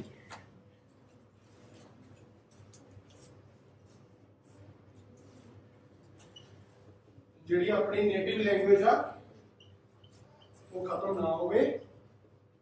not to replace the native language, yes, ਕਿ ਜਿਹੜੀ ਨੇਟਿਵ ਲੈਂਗੁਏਜ ਨੂੰ ਰਿਪਲੇਸ ਕਰ ਦੋ। ਹੋਰ ਕੀ ਨੁਕਸਾਨ ਆ ਨਾਨ ਨੇਟਿਵ ਲੈਂਗੁਏਜ ਸਿੱਖਣ ਦੇ? ਹੋਰ ਕੀ ਨੁਕਸਾਨ ਆ ਬਾਈ ਜੀ? ਬੋਲੋ। ਬਰਡਨ ਆਊਗਾ ਹਾਂਜੀ, ਬੱਚਿਆਂ ਤੇ ਬਰਡਨ ਆਊਗਾ ਕਿ ਕਿਉਂਕਿ ਲੈਂਗੁਏਜ ਆ ਜਿਹੜੀ, ਇੱਕ ਭਾਸ਼ਾ ਸਿੱਖਣੀ ਬੜੀ ਔਖੀ ਗੱਲ ਆ। ਜਿਹੜੀ ਆਪਾਂ ਬਚਪਨ ਤੋਂ ਸਿੱਖੀ ਆ। ਪੰਜਾਬੀ 'ਚ ਆਪਾਂ ਇੰਨੇ ਕੰਫਰਟੇਬਲ ਕਿਉਂ? ਹੁਣ ਇੰਗਲਿਸ਼ ਦੀ ਸਪੀਕਿੰਗ ਦਿੰਦੇ ਆ, ਪੰਜਾਬੀ 'ਚ ਉਹੀ ਗੱਲ ਕਰਦੇ ਆ, ਫਟਕ ਤੇ ਨਹੀਂ ਮਾਰਦੇ। ਕਿਉਂ ਮਾਰਦੇ ਆ? ਕਿਉਂਕਿ ਬਹੁਤ ਜ਼ਿਆਦਾ ਪ੍ਰੈਕਟਿਸ ਹੁੰਦੀ ਹੈ ਇੱਕ ਲੈਂਗੁਏਜ ਨੂੰ ਸਿੱਖਣ ਦੇ ਵਿੱਚ। ਤੇ ਪੰਜਾਬੀ ਦੀ ਪ੍ਰੈਕਟਿਸ ਆਪਾਂ ਛੋਟੇ ਹੁੰਦੇ ਤੋਂ ਕਰਦੇ ਹੁੰਦੇ ਆ, ਹਨਾ। ਕਿਉਂ ਹੁੰਦਾ? ਜਦੋਂ ਆਪਣੇ ਇੱਥੇ ਜਵਾਕ ਪੈਦਾ ਹੁੰਦਾ, ਹਨਾ, ਛੋਟਾ ਜਿਹਾ ਹੁੰਦਾ ਉਹ ਇੱਕ ਜਦੋਂ ਬੋਲਣਾ ਸ਼ੁਰੂ ਕਰਦਾ, ਉਹ ਕੀ ਕਰਦੇ ਆ? ਆਪਣੇ ਬੱਚੇ ਕੀ ਬੋਲਦੇ ਆ? ਮਾਮਾ, ਬਾਬਾ, ਆਹੀ ਬੋਲਦੇ ਆ ਨਾ। ਆਉਂਦੇ ਸਾਰੀ ਝੱਟ ਦੇਣੀ ਵੀ ਉਹੀ ਚੀਜ਼ ਬੋਲਦੇ ਆ ਨਾ ਜਿਹੜੀ ਆਪਣੇ ਯੂਜ਼ ਹੁੰਦੀ ਆ। ਤੇ ਇਹੀ ਜੇ ਕੋਈ ਗੋਰਿਆਂ ਦਾ ਜਵਾਕ ਹੋਵੇ ਉਹ ਇਹ ਕਹਿੰਦਾ ਵਾ ਏ ਬਾਈ, ਇਹੀ ਕਹਿੰਦਾ ਨਾ, ਆਹੀ ਕਰਦੇ ਨੇ ਜਵਾਕ। ਕਿਉਂ ਆ? ਕਿਉਂਕਿ ਇਹ ਚੀਜ਼ ਦੀ practice over the period of time ਮਾਂ-ਬਾਪ ਚੋਂ, ਜਿਹੜੇ ਲੋਕ ਆਪਣੇ ਆਲੇ ਦੁਆਲੇ ਹੁੰਦੇ ਆ, ਠੀਕ ਹੈ। ਹੁਣ ਆਪਣੇ ਆ ਜਵਾਕ ਚੱਕਿਆ, ਜਵਾਕ ਰੋ ਰਿਹਾ, ਕਹਿਣਾ ਉਹ ਇੱਕ ਮਾਊ ਦਿਖਾਈ ਜਾਣਾ। ਉਹਨੇ ਕਹਿਣਾ ਉਹ ਡਰ ਨਹੀਂ ਮਾਊ ਤੋਂ ਲੱਗ ਜਾਂਦਾ, ਉਹਨੂੰ ਮਾਊ ਵਰਡ ਤੋਂ ਡਰ ਲੱਗਣ ਲੱਗ ਜਾਂਦਾ। ਕਿਸੇ ਚੀਜ਼ ਨੂੰ ਵੀ ਮਾਊ ਦੱਸੀ ਜਾਂਦੇ ਆ, ਠੀਕ ਹੈ। ਉਹ ਤੋਂ ਡਰ ਲੱਗ ਜਾਂਦਾ। ਜੇ ਉਹ ਤੋਂ ਕੋਈ ਕੰਮ ਉਹਨੂੰ ਚੁੱਪ ਕਰਾਉਣਾ ਹੋਵੇ, ਉਹ ਤੋਂ ਕੰਮ ਰੋਕਣਾ ਹੋਵੇ, ਜੇ ਕੋਈ ਸ਼ਰਾਰਤ ਕਰਦਾ ਹੋਵੇ ਤਾਂ ਉਹਨੂੰ 11-12 ਸਾਲ ਤੱਕ ਮਾਊ ਤੋਂ ਡਰਾਈ ਤੁਰੇ ਜਾਂਦੇ ਆ। ਆਈ ਕਰਦੇ। ਹੁਣ ਜੇ ਇਹੀ ਗੋਰਿਆਂ ਦਾ ਜਵਾਕ ਹੋਵੇ, ਠੀਕ ਹੈ, ਉਹਨਾਂ ਨੇ ਕਹਿਣਾ ਪੁਲਿਸਮੈਨ ਆ ਜਾਊਗਾ ਤੈਨੂੰ ਫੜਨ, ਪੁਲਿਸਮੈਨ। ਉਹਨੇ ਕਹਿਣਾ ਤੈਨੂੰ ਉਹ ਆ ਜਾਊਗਾ, ਉਹ ਅੱਜ ਕੱਲ੍ਹ ਪੰਜਾਬੀ ਵੀ ਦੇਖ ਰਹੇ ਕੈਨੇਡਾ 'ਚ ਵਸਦੇ ਆ, ਉਹ ਵੀ ਆਪਣੇ ਜਵਾਕਾਂ ਨੂੰ ਐਂ ਜੇ ਕਰਨ ਲੱਗ ਗਏ, ਜਿਹੜੇ ਬਾਹਰਲਿਆਂ ਦੇ ਲੋਲੀ ਪੋਪੇ ਜਿਹੇ ਆ, ਉਹੀ ਕਰਨ ਲੱਗ ਗਏ ਉਹ ਅੱਜ ਕੱਲ੍ਹ, ਠੀਕ ਹੈ। ਉਹਨੇ ਕਹਿਣਾ ਪੁਲਿਸਮੈਨ ਦੇਖੋ ਬੇਟੇ ਲੁੱਕ ਦੇयर ਇਜ਼ ਅ ਪੁਲਿਸਮੈਨ, ਠੀਕ ਹੈ। ਉਹ ਕੀ ਆ? ਬੱਚਾ ਹੁਣ 1 ਸਾਲ ਦਾ ਵਾ, ਉਹ ਹਜੇ ਉਹਨੇ ਸਿੱਖਣਾ ਸ਼ੁਰੂ ਕੀਤਾ, ਹਜੇ ਉਹਨੂੰ ਕੋਈ ਲੈਂਗੁਏਜ ਨਹੀਂ ਆਉਂਦੀ, ਠੀਕ ਹੈ। ਹੁਣ ਉਹਨੂੰ ਪੁਲਿਸਮੈਨ ਤੋਂ ਡਰ ਲੱਗਦਾ, ਉਹਨੂੰ ਪੁਲਿਸਮੈਨ ਵਰਡ ਰੱਟ ਜਾਣਾ, ਪੱਕਾ ਹੋ ਜਾਣਾ, ਠੀਕ ਹੈ। ਏਦਾਂ ਕਰਦਾ ਉਹ ਇੰਗਲਿਸ਼ 'ਚ ਇੰਨਾ ਕੰਫਰਟੇਬਲ ਆ ਕਿ ਉਹਨੂੰ ਸਪੀਕਿੰਗ ਦੇਣ ਦੀ ਲੋੜ ਨਹੀਂ ਪੈਂਦੀ। ਮਤਲਬ ਆਪਣੇ ਵਾਲੇ ਮਾਊ ਰੱਟੀ ਜਾਂਦੇ, ਆਪਣੇ ਮਾਊ ਰੱਟੀ ਜਾਣ ਦਾ ਮਤਲਬ ਨਹੀਂ ਆ। ਇਹਦਾ ਮਤਲਬ ਇਹ ਆ ਕਿ 10, 15, 20 ਸਾਲ ਦੇ ਵਿੱਚ ਆਪਣੀ ਪੰਜਾਬੀ ਦੀ ਇੰਨੀ ਪ੍ਰੈਕਟਿਸ ਹੋ ਜਾਂਦੀ ਆ ਕਿ ਅੱਜ ਆਪਣਾ ਪੰਜਾਬੀ 'ਚ ਪੇਪਰ ਲਿਆ ਜਾਵੇ, ਸਪੀਕਿੰਗ ਦਾ, ਰਾਈਟਿੰਗ ਦਾ, ਲਿਸਨਿੰਗ ਦਾ, ਆਪਾਂ ਸਾਰਾ ਕੁਝ ਕਲੀਅਰ ਕਰ ਜਾਵਾਂਗੇ 8.5-9 ਘੰਟਿਆਂ ਨਾਲ। ਕਰ ਜਾਵਾਂਗੇ ਕਿ ਨਹੀਂ ਕਰ ਜਾਵਾਂਗੇ? ਤੇ ਜਿਹੜੀਆਂ ਗਲਤੀਆਂ ਆਪਾਂ ਇੰਗਲਿਸ਼ 'ਚ ਫਾਲਤੂ ਦੀਆਂ ਕਰਦੇ ਆ, ਗ੍ਰਾਮਰ ਦੀਆਂ, ਉਹ ਆਪਾਂ ਪੰਜਾਬੀ 'ਚ ਨਹੀਂ ਛੱਡਦੇ, ਉਹ ਉੱਥੇ ਵੀ ਕਰਦੇ ਆ। ਅੱਧਾ 2 ਮਿੰਟ ਉੱਥੇ ਵੀ ਕੱਟਿਆ ਜਾਣਾ ਆਪਣਾ। ਜਿਹੜੀਆਂ ਆਪਾਂ ਜਮਾਂ ਹੀ ਫਾਲਤੂ ਮਤਲਬ ਬਿਨਾਂ ਮਤਲਬ ਤੋਂ ਗਲਤੀਆਂ ਜਿਹੜੀਆਂ ਕਰਦੇ ਆ, ਉਹ ਆਪਾਂ ਉੱਥੇ ਵੀ ਕਰਦੀਆਂ। ਮੈਂ ਕਰਦਾ ਅਜੇ ਤੱਕ ਸਿਆਰੀਆਂ ਬਿਹਾਰੀਆਂ 'ਚ, ਸਮਝਿਆ ਨਾ। ਤਾਂ ਮਤਲਬ ਕੀ ਆ? ਮੈਨੂੰ ਅਖਬਾਰ ਨਹੀਂ ਪੜ੍ਹਨਾ ਹੁੰਦਾ, ਕਈ ਵਾਰੀ ਔਖੀ ਖਬਰ ਲੱਗੀ ਹੋਵੇ ਤਾਂ ਆਹ ਗੱਲ ਆ, ਉਹ ਕਈ ਵਾਰੀ ਗਲਤੀ ਆਪਾਂ ਉੱਥੇ ਵੀ ਕਰ ਦਿੰਦੇ ਆ। ਕਹਿਣ ਦਾ ਮਤਲਬ ਕੀ ਹੈ ਕਿ ਜ਼ਿਆਦਾ ਸੌਖਾ ਹੋਊਗਾ ਪੰਜਾਬੀ 'ਚ ਲਿਸਨਿੰਗ ਕਰਨਾ, ਜ਼ਿਆਦਾ ਸੌਖਾ ਹੋਊਗਾ ਪੰਜਾਬੀ 'ਚ ਰਾਈਟਿੰਗ ਕਰਨਾ ਜਾਂ ਸਪੀਕਿੰਗ ਕਰਨਾ। ਹੁਣ ਪੁੱਛ ਲਓ ਕਿਹੜਾ ਦੁਨੀਆ ਦਾ ਕਿਊ ਕਾਰਡ ਉਹਦਾ, ਪੁੱਛ ਕਿਹੜਾ 76 ਮੱਕੜ ਤੇ ਕਿਊ ਕਾਰਡ ਉਹਦਾ, ਲਿਆ ਲੱਖ ਕਿਊ ਕਾਰਡ ਮੂਰੇ ਰੱਖ, ਸਾਰੇ ਪੰਜਾਬੀ 'ਚ ਟਕ ਟਕ ਜਵਾਬ ਚੱਕ, ਜਿਹੜਾ ਮਰਜ਼ੀ ਜਵਾਬ ਤੋਂ। ਕਿਉਂ? ਕਿਉਂਕਿ 15-20 ਸਾਲ ਦੀ ਨੇਟਿਵ ਪ੍ਰੈਕਟਿਸ ਆ। ਕਿੱਥੋਂ ਆਈ ਪ੍ਰੈਕਟਿਸ? ਮਾਂ-ਬਾਪ ਤੋਂ, ਜਿਹੜੇ ਵੀ ਉਹ ਜਵਾਬ ਚੱਕਿਆ ਉਹਨੇ ਪੰਜਾਬੀ 'ਚ ਗੱਲ ਕੀਤੀ। ਪਿੰਡ ਦੀਆਂ ਬੀਬੀਆਂ ਨੇ, ਇਹਨੇ ਉਹਨੇ ਸਭ ਨੇ ਪੰਜਾਬੀ 'ਚ ਗੱਲ ਕੀਤੀ, ਤਾਂ ਕਰਕੇ ਕੀ ਹੋਇਆ? ਕੀ ਹੋ ਗਿਆ? ਪੰਜਾਬੀ ਸਿੱਖ ਗਏ। ਜਿਵੇਂ ਆਪਾਂ ਹੁਣ ਅੰਗਰੇਜ਼ੀ ਸਿੱਖਣ ਲੱਗੇ, ਇੰਗਲਿਸ਼ ਆਪਾਂ ਕਹਿੰਦੇ ਆ ਕਿ ਆਪਾਂ ਨੂੰ ਸਰ ਚਾਹੋ 2 ਮਹੀਨੇ ਆਇਲਟਸ ਤੇ ਸਾਨੂੰ ਬਾਹਰ ਭੇਜ ਦਿਓ ਤੇ ਅਸੀਂ ਸਿੱਖ ਜੀਏ ਫਟਾਫਟ। ਆਹੀ ਚੀਜ਼ ਪ੍ਰੋਬਲਮ। ਹਾਂਜੀ ਕੀ ਕਹਿ ਰਹੇ ਆ? ਹਾਂ ਆਹ ਚੀਜ਼ ਆ ਪ੍ਰੋਬਲਮ। ਕੀ ਆ? ਲੈਂਗੁਏਜ ਨੂੰ ਸਿੱਖਣ ਦਾ ਪ੍ਰੋਸਪੈਕਟਿਵ ਗਲਤ ਅੱਜ ਦੀ ਡੇਟ ਦੇ ਵਿੱਚ। ਆਪਾਂ ਸਿੱਖਦੇ ਹਾਂ ਸਿਰਫ ਆਇਲਸ ਕਰਕੇ। ਉਦੋਂ ਆਪਾਂ ਆਇਲਸ ਕਰਕੇ, ਉਦੋਂ ਜਦੋਂ ਕਹਿੰਦੇ ਗੋਦੀ ਚੱਕ ਕੇ ਸਿਖਾਈ ਆ, ਉਹ ਦੇਖੋ ਭਾਵਨਾ ਕੀ ਆ ਉਹਨਾਂ ਨਾਲ ਗੱਲ ਕਰਨ ਦੀ, ਬੱਚੇ ਨਾਲ ਕਿੰਨੀ ਪਿਆਰ ਵਾਲੀ ਭਾਵਨਾ ਨਾਲ ਉਹ ਸਿਖਾਇਆ ਜਾ ਰਿਹਾ, ਕਿੰਨੀ ਉਹ ਅਨਨੋਨ ਵਾਲੀ ਭਾਵਨਾ ਨਾਲ ਉਹ ਸਿੱਖ ਰਿਹਾ ਵਿਚਾਰਾ, ਜਿਹਨੂੰ ਸਿੱਖਣ ਦੀ ਕੋਈ ਲੋੜ ਨਹੀਂ, ਜਿਹਨੂੰ ਮੋਟਿਵ ਕੋਈ ਨਹੀਂ ਪਤਾ ਕਿ ਮੈਂ ਕਿਉਂ ਸਿੱਖ ਰਿਹਾ। ਤਾਂ ਕਰਕੇ ਹੋਲਡ ਜ਼ਿਆਦਾ ਸਟਰੋਂਗ ਬਣ। ਜਦੋਂ ਸਿਰਫ ਇੱਕ ਮੋਟਿਵ ਤੱਕ ਆਪਣੀ ਜਗ੍ਹਾ। ਹੁਣ ਮੈਂ ਕੱਲ ਤੁਹਾਨੂੰ ਐਸੇ ਕਰਾਇਆ 8:30-9 ਬੈਂਡ ਵਾਲਾ, ਤਾਂ ਤੁਸੀਂ ਸਾਰੀ ਦਿਹਾੜੀ ਮੂੰਹ ਬਣਾਈ ਰੱਖਿਆ ਕਿ ਸਰ ਸਾਨੂੰ ਪਤਾ ਨਹੀਂ ਕੀ ਕਰਾਤਾ। ਬਣਾਈ ਰੱਖਿਆ ਕਿ ਨਹੀਂ ਬਣਾਈ ਰੱਖਿਆ? ਤੁਹਾਡਾ ਕੀ ਹੈ? ਤੁਹਾਡਾ ਮੋਟਿਵ ਆ 6 ਬੈਂਡ। ਤੁਹਾਡਾ ਮੋਟਿਵ ਆ 6 ਬੈਂਡ ਲੈਣੇ ਆ, ਬਾਹਰ ਜਾਣਾ। ਉੱਥੇ ਲੈਂਗੁਏਜ ਸਿੱਖਣੀ ਔਖੀ ਹੋ ਜਾਂਦੀ ਆ ਜਦੋਂ ਕੋਈ ਮੋਟਿਵ ਬੜਾ ਡਿਫਾਈਨਡ ਹੋ ਜੇ। ਹੁਣ ਬੱਚੇ ਨੂੰ ਤਾਂ ਪਤਾ ਨਹੀਂ, ਜਿਹੜੇ ਹੁਣ ਗੋਰਿਆਂ ਦਾ ਜਵਾਕ, ਉਹਨੂੰ ਥੋੜੀ ਪਤਾ ਕਿ ਮੈਨੂੰ ਕਿੱਥੇ ਕੰਮ ਹੋਣੀ ਇੰਗਲਿਸ਼ ਗਾ ਜਾ ਕੇ। ਉਹਨੂੰ ਜਿਵੇਂ ਕਰਦੇ ਕਹੀ ਜਾਂਦੇ, ਉਹ ਅਨਨੋਨ ਹੈਗਾ ਨਾ, ਉਹ ਤੱਕ ਮੋਟਿਵ ਉਹ ਸਿੱਖੀ ਜਾਂਦਾ। ਇਹੀ ਗੱਲ ਹੈ ਕਿ ਨਹੀਂ ਗੱਲ ਆ? ਆਹੀ ਪ੍ਰੋਬਲਮ ਆ। ਲੈਂਗੁਏਜ ਨੂੰ ਸਿੱਖਣ ਆਏ ਆ ਤਾਂ ਲੈਂਗੁਏਜ ਦੇ ਉੱਤੇ ਫੋਕਸ ਕਰੋ, ਬੈਂਡਾਂ ਨੂੰ ਕਰ ਦਿਓ ਇੱਕ ਵਾਰੀ ਪਾਸੇ, ਫਿਰ ਬੈਂਡ ਆਉਣਗੇ। ਲੈਂਗੁਏਜ ਨੂੰ ਸਿੱਖਣਾ ਸ਼ੁਰੂ ਕਰੋ। ਤੁਹਾਨੂੰ ਭਾਸ਼ਾ ਸਮਝ ਆਵੇ, ਬੋਲਣੀ ਆਵੇ, ਸੁਣਨੀ ਆਵੇ, ਪੜ੍ਹਨੀ ਆਵੇ ਤੇ ਲਿਖਣੀ ਆਵੇ। ਕਿੱਦਾਂ ਹੋਊਗੀ? ਜੋ ਤੁਸੀਂ ਇੱਥੇ এনवायरमेंट ਆਪਦਾ ਉਸ ਭਾਸ਼ਾ ਦਾ ਬਣਾ ਕੇ ਰੱਖੋ। ਠੀਕ ਹੈ, ਹਰ ਗੱਲ ਤੁਹਾਨੂੰ ਉਸ ਭਾਸ਼ਾ 'ਚ ਕਹਿਣੀ ਆਊਗੀ। ਜਿਹੜੀ ਤੁਸੀਂ ਹਰਕਤਾਂ ਪੰਜਾਬੀ 'ਚ ਕਰ ਸਕਦੇ ਆ, ਜੇ ਤੁਸੀਂ ਜਿੱਦਾਂ ਉਹ ਹਰਕਤਾਂ ਤੁਸੀਂ ਇੰਗਲਿਸ਼ 'ਚ ਕਰਨ ਲੱਗ ਗਏ, ਉਦੋਂ ਤੁਸੀਂ ਭਾਸ਼ਾ ਸਿੱਖ ਗਏ। ਜਦੋਂ ਤੁਸੀਂ ਕੌਨਫੀਡੈਂਟ ਜਿਵੇਂ ਨਾ, ਮੈਂ ਤੇਰਾ ਥੱਪੜ ਮਾਰੂੰਗਾ ਖਿੱਚ ਕੇ, ਆਹੀ ਗੱਲ ਇਸੇ ਰੋਬ ਨਾਲ, ਇਸੇ ਟੋਨ ਨਾਲ ਤੁਸੀਂ ਇੰਗਲਿਸ਼ ਕਹਿਤੀ, ਠੀਕ ਹੈ, ਉਦੋਂ ਤੁਸੀਂ ਇੰਗਲਿਸ਼ ਸਿੱਖ ਗਏ। ਜਦੋਂ ਇੰਗਲਿਸ਼ ਕਹਿਣਾ ਆਈਲ ਸਲੈਪ ਯੂ, ਕਿੰਨਾ ਫਰਕ ਆ, ਕਿੰਨਾ ਜ਼ਿਆਦਾ ਫਰਕ ਆ। ਕਿਉਂਕਿ ਆਪਾਂ ਨੂੰ ਲੱਗਦਾ ਕਿ ਇੰਗਲਿਸ਼ ਥੋੜੀ ਜਿਹੀ ਇੱਜ਼ਤ ਆ, ਇਹਦੇ ਵਿੱਚ ਕੋਈ ਨਹੀਂ, ਪਿਆਰ ਨਾਲ ਗੱਲ ਕਰੋ, ਚਾਹੇ ਮਾਰਨਾ ਥੱਪੜੀ ਹੈ। ਤਾਂ ਪ੍ਰੋਬਲਮ ਇਹੀ ਆਪਣੀ ਕਿ ਆਪਾਂ ਫੀਲ ਨਹੀਂ ਕਰਦੇ ਕਿਸੇ ਲੈਂਗੁਏਜ ਨੂੰ। ਆਪਣਾ ਟਾਰਗੇਟ ਇੱਕੋ ਹੀ, ਇੱਕ ਪੇਪਰ ਤੱਕ ਆਪਾਂ ਲੈਂਗੁਏਜ ਨੂੰ ਲਿਮਿਟ ਕਰਤਾ। ਇੱਕ ਪ੍ਰੋਬਲਮ ਆ। ਹੁਣ ਪਹਿਲਾ ਨੁਕਸਾਨ ਤਾਂ ਹੋ ਗਿਆ ਕਿ ਆਪਾਂ ਆਪਦੀ ਮਾਤ ਭਾਸ਼ਾ ਨੂੰ ਰਿਪਲੇਸ ਨਹੀਂ ਕਰਨਾ ਚਾਹੁੰਦੇ, ਤਾਂ ਕਰਕੇ ਆਪਾਂ ਇਸ ਸਟੇਟਮੈਂਟ ਤੇ ਐਗਰੀ ਕਰਦੇ ਹਾਂ। ਹੋਰ ਕਿਹੜੀਆਂ ਚੀਜ਼ਾਂ ਵਾ?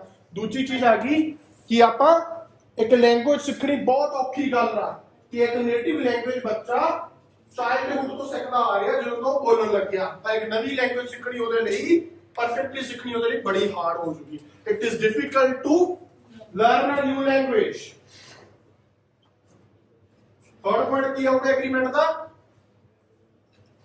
ਹੁਣ ਪਹਿਲੇ ਜਦੋਂ ਨਾਟ ਰਿਪਲੇਸ, ਹੁਣ ਤੁਹਾਨੂੰ ਮੈਂ ਅਸੀਂ ਸਟਰਕਚਰ ਕਰ ਲਿਆ ਕਿ ਆਪਦੀ ਸਟੇਟਮੈਂਟ ਦੋ, ਸਾਈਡ ਡਿਸਕਸ ਕਰੋ, ਉਹਦੇ ਕਾਰਨ ਦੋ, ਗਿਵ ਰੀਜ਼ਨਸ ਫॉर दैट, ਉਹਦੀ ਐਗਜ਼ਾਮਪਲ ਦੋ। ਕਿੱਦਾਂ ਇਹ ਦੱਸਿਆ ਸੀ ਨਾ ਸਟਰਕਚਰ, ਤਿੰਨ ਚੀਜ਼ਾਂ ਦੱਸੀਆਂ ਸੀ ਹਰ ਚੀਜ਼ ਲਈ। ਹੁਣ ਪਹਿਲੇ ਪੁਆਇੰਟ ਤੁਸੀਂ ਦੱਸਦਾ ਕਿ ਆਪਣੀ ਨੇਮਾਲਾ ਭਾਸ਼ਾ ਨੂੰ ਅਸੀਂ no one wants to replace their mother language or native language because it is really important for every individual, sector the reasons देते। for example if जे आह चीज बोल रहा है तो कुछ देखते ना, for example if these things keeps on going, the cultural native language of an individual will vanish one or the other day।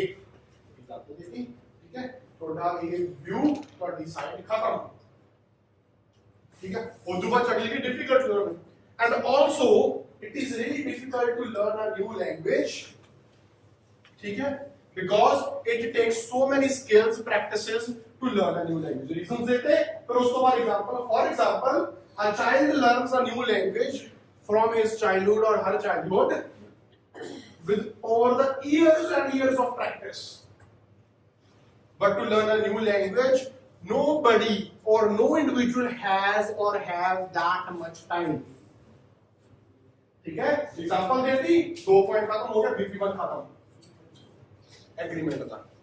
2 point जो हो चाहिए एग्री करना। ਹੋਰ ਪੁਆਇੰਟ ਦੇਖੋ ਕੀ ਨੁਕਸਾਨ ਆ ਫੋਰਨ ਲੈਂਗੁਏਜ ਸਿੱਖਣ ਦੇ। ਬੜਾ ਵਧੀਆ ਵਾ, ਬੜਾ ਵਧੀਆ ਇੱਕ ਨੁਕਸਾਨ ਹੈ ਕਿ ਜੇ ਆਪਾਂ ਇੰਗਲਿਸ਼ ਸਿੱਖੀਏ ਨਾ, ਆਪਾਂ ਕੈਨੇਡਾ ਜਾਵਾਂਗੇ ਨਾ, ਤਾਂ ਆਪਣੀ ਕਮਿਊਨਿਟੀ ਬਚ ਸਕਦੀ ਹੈ, ਪੰਜਾਬੀਅਤ ਖਤਮ ਹੋਣ ਤੋਂ ਬਚ ਸਕਦੀ ਹੈ, ਕਲਚਰ ਬਚ ਸਕਦਾ। ਦੱਸੋ ਇਮੀਗ੍ਰੇਸ਼ਨ ਨੂੰ ਕਿਤੇ ਨਾ ਕਿਤੇ ਰੋਕ ਲੱਗੂਗੀ। ਹਾਂਜੀ ਹਾਂ ਉਹੀ ਦੱਸ ਰਿਹਾ, ਇਮੀਗ੍ਰੇਸ਼ਨ ਨੂੰ ਰੋਕ ਲੱਗੂਗੀ। ਕਿਉਂ ਰੋਕ ਲੱਗੂਗੀ? ਇਮੀਗ੍ਰੇਸ਼ਨ ਨੂੰ ਰੋਕ ਲੱਗਣ ਦੇ ਵਿੱਚ ਕੀ ਹੋਊਗਾ? The economic status of the country will grow. For example, as students are traveling abroad for their studies, because they know English and they clear the IELTS test, and they pay the fees abroad rather than in their own country. Example, maybe third point is this one. Chauथा,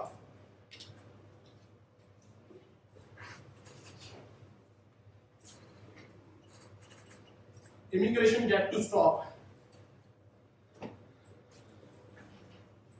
Immigration get to stop.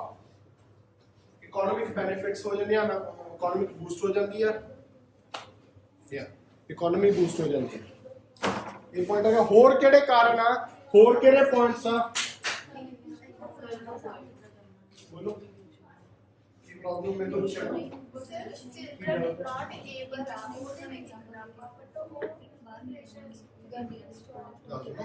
Point ये भी है कि school should not force them, क्योंकि school force कर रहे हैं। Able होण या ना एबल होण वखरी गल आ, पर सिखाई तो जा रही है ना, वो जो सिखाई जा रही है उसदे नाल तुसीं एग्री डिसएग्री कर रहे हो? जे एग्री कर रहे हैं कि हाँ रोकनी चाहिए, क्यों रोकनी चाहिए? क्योंकि इमिग्रेशन रुकूगी। क्यों रोकनी चाहिए? क्योंकि मातृभाषा बचूगी। क्यों रोकनी चाहिए? क्योंकि डिफिकल्ट स्टडी करनी। चौथा पॉइंट आ गया कि समा बहुत ज्यादा लगता भाषा सीखने दे विच। हुण कई बच्चे इत्थे एहो ਜਿਹੇ आ ਜਾਂ बहुत सारे इंस्टीट्यूट ਦੇ ਵਿੱਚ ਤੁਸੀਂ ਬੱਚੇ ਦੇਖੋਗੇ ਜਿਹੜੇ ਸਟੂਡੈਂਟਸ ਨੂੰ +2 ਤੋਂ ਬਾਅਦ ਸਾਲ-ਸਾਲ ਡੇਢ ਸਾਲ ਹੋ ਗਿਆ ਆਇਲਸ ਕਰਦਿਆਂ ਨੂੰ। क्यों प्रॉब्लम आई? पंजाब बोर्ड के स्टूडेंट आ, पंजाबी मीडियम च पढ़े आ, पंजाबी लैंग्वेज बहुत ज़्यादा स्ट्रॉन्ग आ उन्होंने हथ, पर जो नवी लैंग्वेज सीखते हैं वो आपकी एग्जाम्पल दी जाता, कहना मैं जो नवी लैंग्वेज सीखते हैं तो बड़ा टाइम लग जाता नवी लैंग्वेज सीखने के विच, ठीक है। वो करके एक चौथा पॉइंट आ, इट इज टाइम कंज्यूमिंग। एक इंडिविजुअल के कोल एवरेज एग्जाम्पल दे सकते, फॉर एग्जाम्पल एक इंडिविजुअल को 55 साल की एवरेज लाइफ होगी, वर्ल्ड स्टैटिस्टिक्स के हिसाब से, WHO के हिसाब से। और जो 2 साल तो अपनी आइल्स आएगी, 15 साल हो जाएंगे शायद तेरे 2 साल अपनी आइल्स लेके चले कि काम क्यों करना, पढ़ना क्यों, काम बाहर के पैसे करनी है, बाहर के पैसे करनी है, ठीक है। So it is time. और 4 पॉइंट अपने को आ गए एग्री दे। और बिल्कुल कटर नहीं करना, दिमाग से बोझ पाउण नहीं करना। ਜਦੋਂ ਆਪਾਂ ਇਹ ਐਸੇ ਸਟਾਰਟ ਕੀਤਾ ਸੀ ਆਪਾਂ ਨੂੰ ਐ ਲੱਗਦਾ ਸੀ ਕਿ ਐਗਰੀ ਲਈ ਕੀ ਲਿਖਾਂਗੇ, डिसएग्रीमेंट ਦਾ ਤੁਹਾਨੂੰ ਪਸਾ ਬਣਾ ਲੈਣਾ, ਬਾਹਰ ਜਾਵੜਾਂਗੇ, ਉੱਥੇ ਪੜ੍ਹ ਲਾਂਗੇ, ਅਸੀਂ ਐਕਸ਼ਨ ਐਗਰੀ ਕਰਦੇ, ਕਲਚਰ ਆ, ਹੋਰ ਚੀਜ਼ਾਂ ਐਕਸਪਲੋਰ ਕਰ ਸਕਦੇ ਹਾਂ, ਵੱਖਰੀਆਂ ਐਮਐਨਸੀਜ਼ ਵਿੱਚ ਜੌਬ ਕਰ ਸਕਦੇ ਹਾਂ। ਇਹ ਉਹ ਬੜੇ ਪੁਆਇੰਟ ਆ। ਥੋੜਾ ਦਿਮਾਗ ਤੇ ਬੋਝ ਪਾਉਣ ਦੇ ਨਾਲ 4 ਪੁਆਇੰਟ ਤਾਂ ਤੁਹਾਨੂੰ ਈਜ਼ੀਲੀ ਮਿਲ ਗਏ ਡਿਸਐਗਰੀ ਔਰ ਐਗਰੀਮੈਂਟ ਦੇ ਵੀ, ਕਿ ਅਸੀਂ ਇਹ ਚੀਜ਼ ਨਹੀਂ ਚਾਹੁੰਦੇ ਕਿ ਨਿਊ ਲੈਂਗੁਏजेस ਨੂੰ ਸਿੱਖਿਆ ਜਾਵੇ। ठीक है, एवरीवन अंडरस्टैंड? यस और नो? ठीक है। ਹੁਣ ਦੇਖੋ, ਹੁਣ ਇਹਨਾਂ ਪੁਆਇੰਟਸ ਨੂੰ ਪਹਿਲਾਂ ਆਪਾਂ ਇਹ ਪੁਆਇੰਟ ਡਿਸਕਸ ਕਰ ਲਏ, ਹੁਣ ਆਪਾਂ ਡਿਸਐਗਰੀਮੈਂਟ ਦੇ ਪੁਆਇੰਟ ਡਿਸਕਸ ਕਰਦੇ ਹਾਂ। ਫਿਰ ਤੁਹਾਨੂੰ ਇੱਕ ਸਟਰਕਚਰ ਦਊਂਗਾ ਜਿਹਦੇ ਵਿੱਚ ਤੁਸੀਂ ਇਹ ਚਾਰੇ ਪੁਆਇੰਟਸ, ਜੇ ਤੁਸੀਂ ਐਗਰੀ ਹੋਣਾ ਤਾਂ ਇਸ ਤਰੀਕੇ ਨਾਲ, ਤੇ ਡਿਸਐਗਰੀ ਹੋਣਾ ਤਾਂ ਇਸ ਤਰੀਕੇ ਨਾਲ ਲਿਖਣੇ ਆ, ਠੀਕ ਹੈ। ਹੁਣ ਡਿਸਐਗਰੀਮੈਂਟ ਦੇ ਕੀ ਪੁਆਇੰਟਸ ਆ? ਬੜੇ ਪੁਆਇੰਟਸ ਆ। ਡਿਸਐਗਰੀਮੈਂਟ ਦੇ ਕੀ ਪੁਆਇੰਟਸ ਆ कि तुसी ये चीज ना डिसएग्री करते हैं कि बच्चे एबल नहीं गए, बच्चे एबल है कि तुसी ये गल मानते हैं, तुसी ये चीज ना डिसएग्री करते हैं कि स्कूल ਨੂੰ ਬੱਚਿਆਂ ਨੂੰ ਫੋਰਸ ਨਹੀਂ ਕਰਨਾ ਚਾਹੀਦਾ। ਤੁਸੀਂ ਕਹਿੰਦੇ ਕਿ ਬੱਚਿਆਂ ਨੂੰ ਫੋਰਸ ਕਰਨਾ ਚਾਹੀਦਾ ਕਿ ਉਹ ਅਗਲੀ ਭਾਸ਼ਾ ਸਿੱਖਣ, ਠੀਕ ਹੈ। ਹੁਣ ਪਹਿਲਾ ਪੁਆਇੰਟ ਕੀ ਆ? ਫਿਰ ਇਮੀਗ੍ਰੇਸ਼ਨ ਜਾਣਾ ਇੱਕ ਪਾਸੇ ਹੈ, ਇਮੀਗ੍ਰੇਸ਼ਨ ਦੀ ਪੋਸਿਬਿਲਿਟੀ ਵਧਦੀ ਹੈ। ਹੁਣ ਉੱਥੇ ਆਪਾਂ ਇਕਨੋਮੀ ਬੂਸਟ ਦੀ ਗੱਲ ਨਹੀਂ ਕਰਨੀ, ਕਿਉਂਕਿ ਇਕਨੋਮੀ ਬੂਸਟ ਹੋ ਨਹੀਂ ਰਹੀ, ਇਕਨੋਮੀ ਨੂੰ ਨੁਕਸਾਨ ਹੋ ਰਿਹਾ ਇੱਥੇ। जो तुसी बाहर जाओगे, किसी कॉलेज यूनिवर्सिटी ਨੂੰ फीस पे करोगे, GIC पे करोगे कनाडा ਦੀ ਕਿਸੇ ਬੈਂਕ ਦੇ ਵਿੱਚ, ਤਾਂ 15 ਤੋਂ 16 ਲੱਖ ਰੁਪਏ ਆਪਣੇ ਇੰਡੀਆ ਦੀ ਇਕਨੋਮੀ ਦੇ ਵਿੱਚੋਂ ਕੱਟ ਕੇ ਕੈਨੇਡਾ ਦੀ ਇਕਨੋਮੀ 'ਚ ਐਡ ਹੋ ਜਾਊਗਾ। ਉਹਦੇ ਨਾਲ ਇਕਨੋਮਿਕ ਲਾਸ ਹੋਊਗਾ, ਉਹ ਆਪਾਂ ਇੱਧਰ ਮੈਂਸ਼ਨ ਕਰਨਾ ਜਦੋਂ ਤੁਸੀਂ ਅਗੇਂਸਟ ਦਾ ਪ੍ਰਪੋਜ਼ਲ ਚੱਲ ਰਹੇ ਆ। ਪਰ ਜੋ ਤੁਸੀਂ ਐਗਰੀ ਕਰ ਰਹੇ ਹੋ, ਤੁਸੀਂ ਕਹਿਣਾ ਨਹੀਂ ਜੀ ਨਹੀਂ, ਤੁਸੀਂ ਹੁਣ ਆਪਾਂ ਕਹਿੰਦੇ ਆ ਯਾਰ ਬਾਹਰ ਜਾਣਾ ਚਾਹੀਦਾ ਕਿ ਨਹੀਂ ਜਾਣਾ ਚਾਹੀਦਾ। ਜਿਹਨੂੰ ਤਾਂ ਜਾਣਾ ਉਹਨੇ 100 ਕਰਨ ਦੱਸ ਦੇਣੇ ਜਾਣਦੇ, ਜਿਹੜੇ ਨਹੀਂ ਜਾਣਾ ਮੇਰੇ ਵਰਗੇ ਨੇ ਉਹਨੇ ਕਹਿੰਦੇ ਨਹੀਂ ਕਿਉਂ ਨਹੀਂ ਜਾਣਾ ਚਾਹੀਦਾ, ਉਹਨੇ ਉਹਦੇ ਵਿੱਚ 100 ਕਾਰਨ ਐਕਸਪਲੇਨ ਕਰ ਦੇਣੇ। ਸਮਝਦੇ ਆ ਨਾ? ਆਹੀ ਪੁਆਇੰਟ ਆ ਕਿ ਆਪਣੀ ਇਮੀਗ੍ਰੇਸ਼ਨ ਦੀਆਂ ਪੋਸਿਬਿਲਿਟੀਜ਼ ਵੱਧ ਜਾਂਦੀਆਂ ਜਦੋਂ ਸਕੂਲ ਤੋਂ ਫੋਰਸ ਕਰਦੇ ਆ ਬੱਚੇ ਨੂੰ ਲੈਂਗੁਏਜ ਸਿੱਖਦਾ, ਬੱਚਾ ਸਿੱਖਦਾ ਜਦੋਂ ਲੈਂਗੁਏਜ, ਉਦੋਂ ਇਮੀਗ੍ਰੇਸ਼ਨ ਦੀਆਂ ਪੋਸਿਬਿਲਿਟੀਜ਼ ਵੱਧ ਜਾਂਦੀਆਂ ਨੇ। ਹੋਰ ਕੀ ਪੋਸਿਬਿਲਿਟੀਜ਼ ਆਉਂਦੀਆਂ ਹੈ? ਮਲਟੀਲਿੰਗੁਅਲ ਬਣਦੇ ਆ। ਤੁਸੀਂ ਇਹ ਕਹਿ ਸਕਦੇ ਇੱਥੇ ਕਿ ਜੌਬ ਓਪਰਚੁਨਿਟੀਜ਼ ਜ਼ਿਆਦਾ ਬਣਦੀਆਂ ਵੱਡੀਆਂ ਵੱਡੀਆਂ ਕੰਪਨੀਆਂ ਦੇ ਵਿੱਚ ਕਰਨ ਦੀ, because some native languages as English are globalized languages। ਇਹਦੇ ਵਿੱਚ ਐਗਜ਼ਾਮਪਲਸ ਤੁਸੀਂ ਇੰਗਲਿਸ਼ ਕਹਿਣਾ, ਜ਼ਿਆਦਾ ਫੋਕਸ ਆਏ ਨਹੀਂ ਕਰੀ ਜਾਣਾ ਸਾਰੇ ਐਸੇ ਚ ਇੰਗਲਿਸ਼ ਨੂੰ ਲੈ ਕੇ ਬਹਿ ਜਾਣਾ, ਕਿਉਂਕਿ ਲੈਂਗੁਏਜ ਦੀ ਗੱਲ ਹੋ ਰਹੀ ਆ, ਇੰਗਲਿਸ਼ ਦੀ ਗੱਲ ਨਹੀਂ ਹੋ ਰਹੀ। English is not a topic.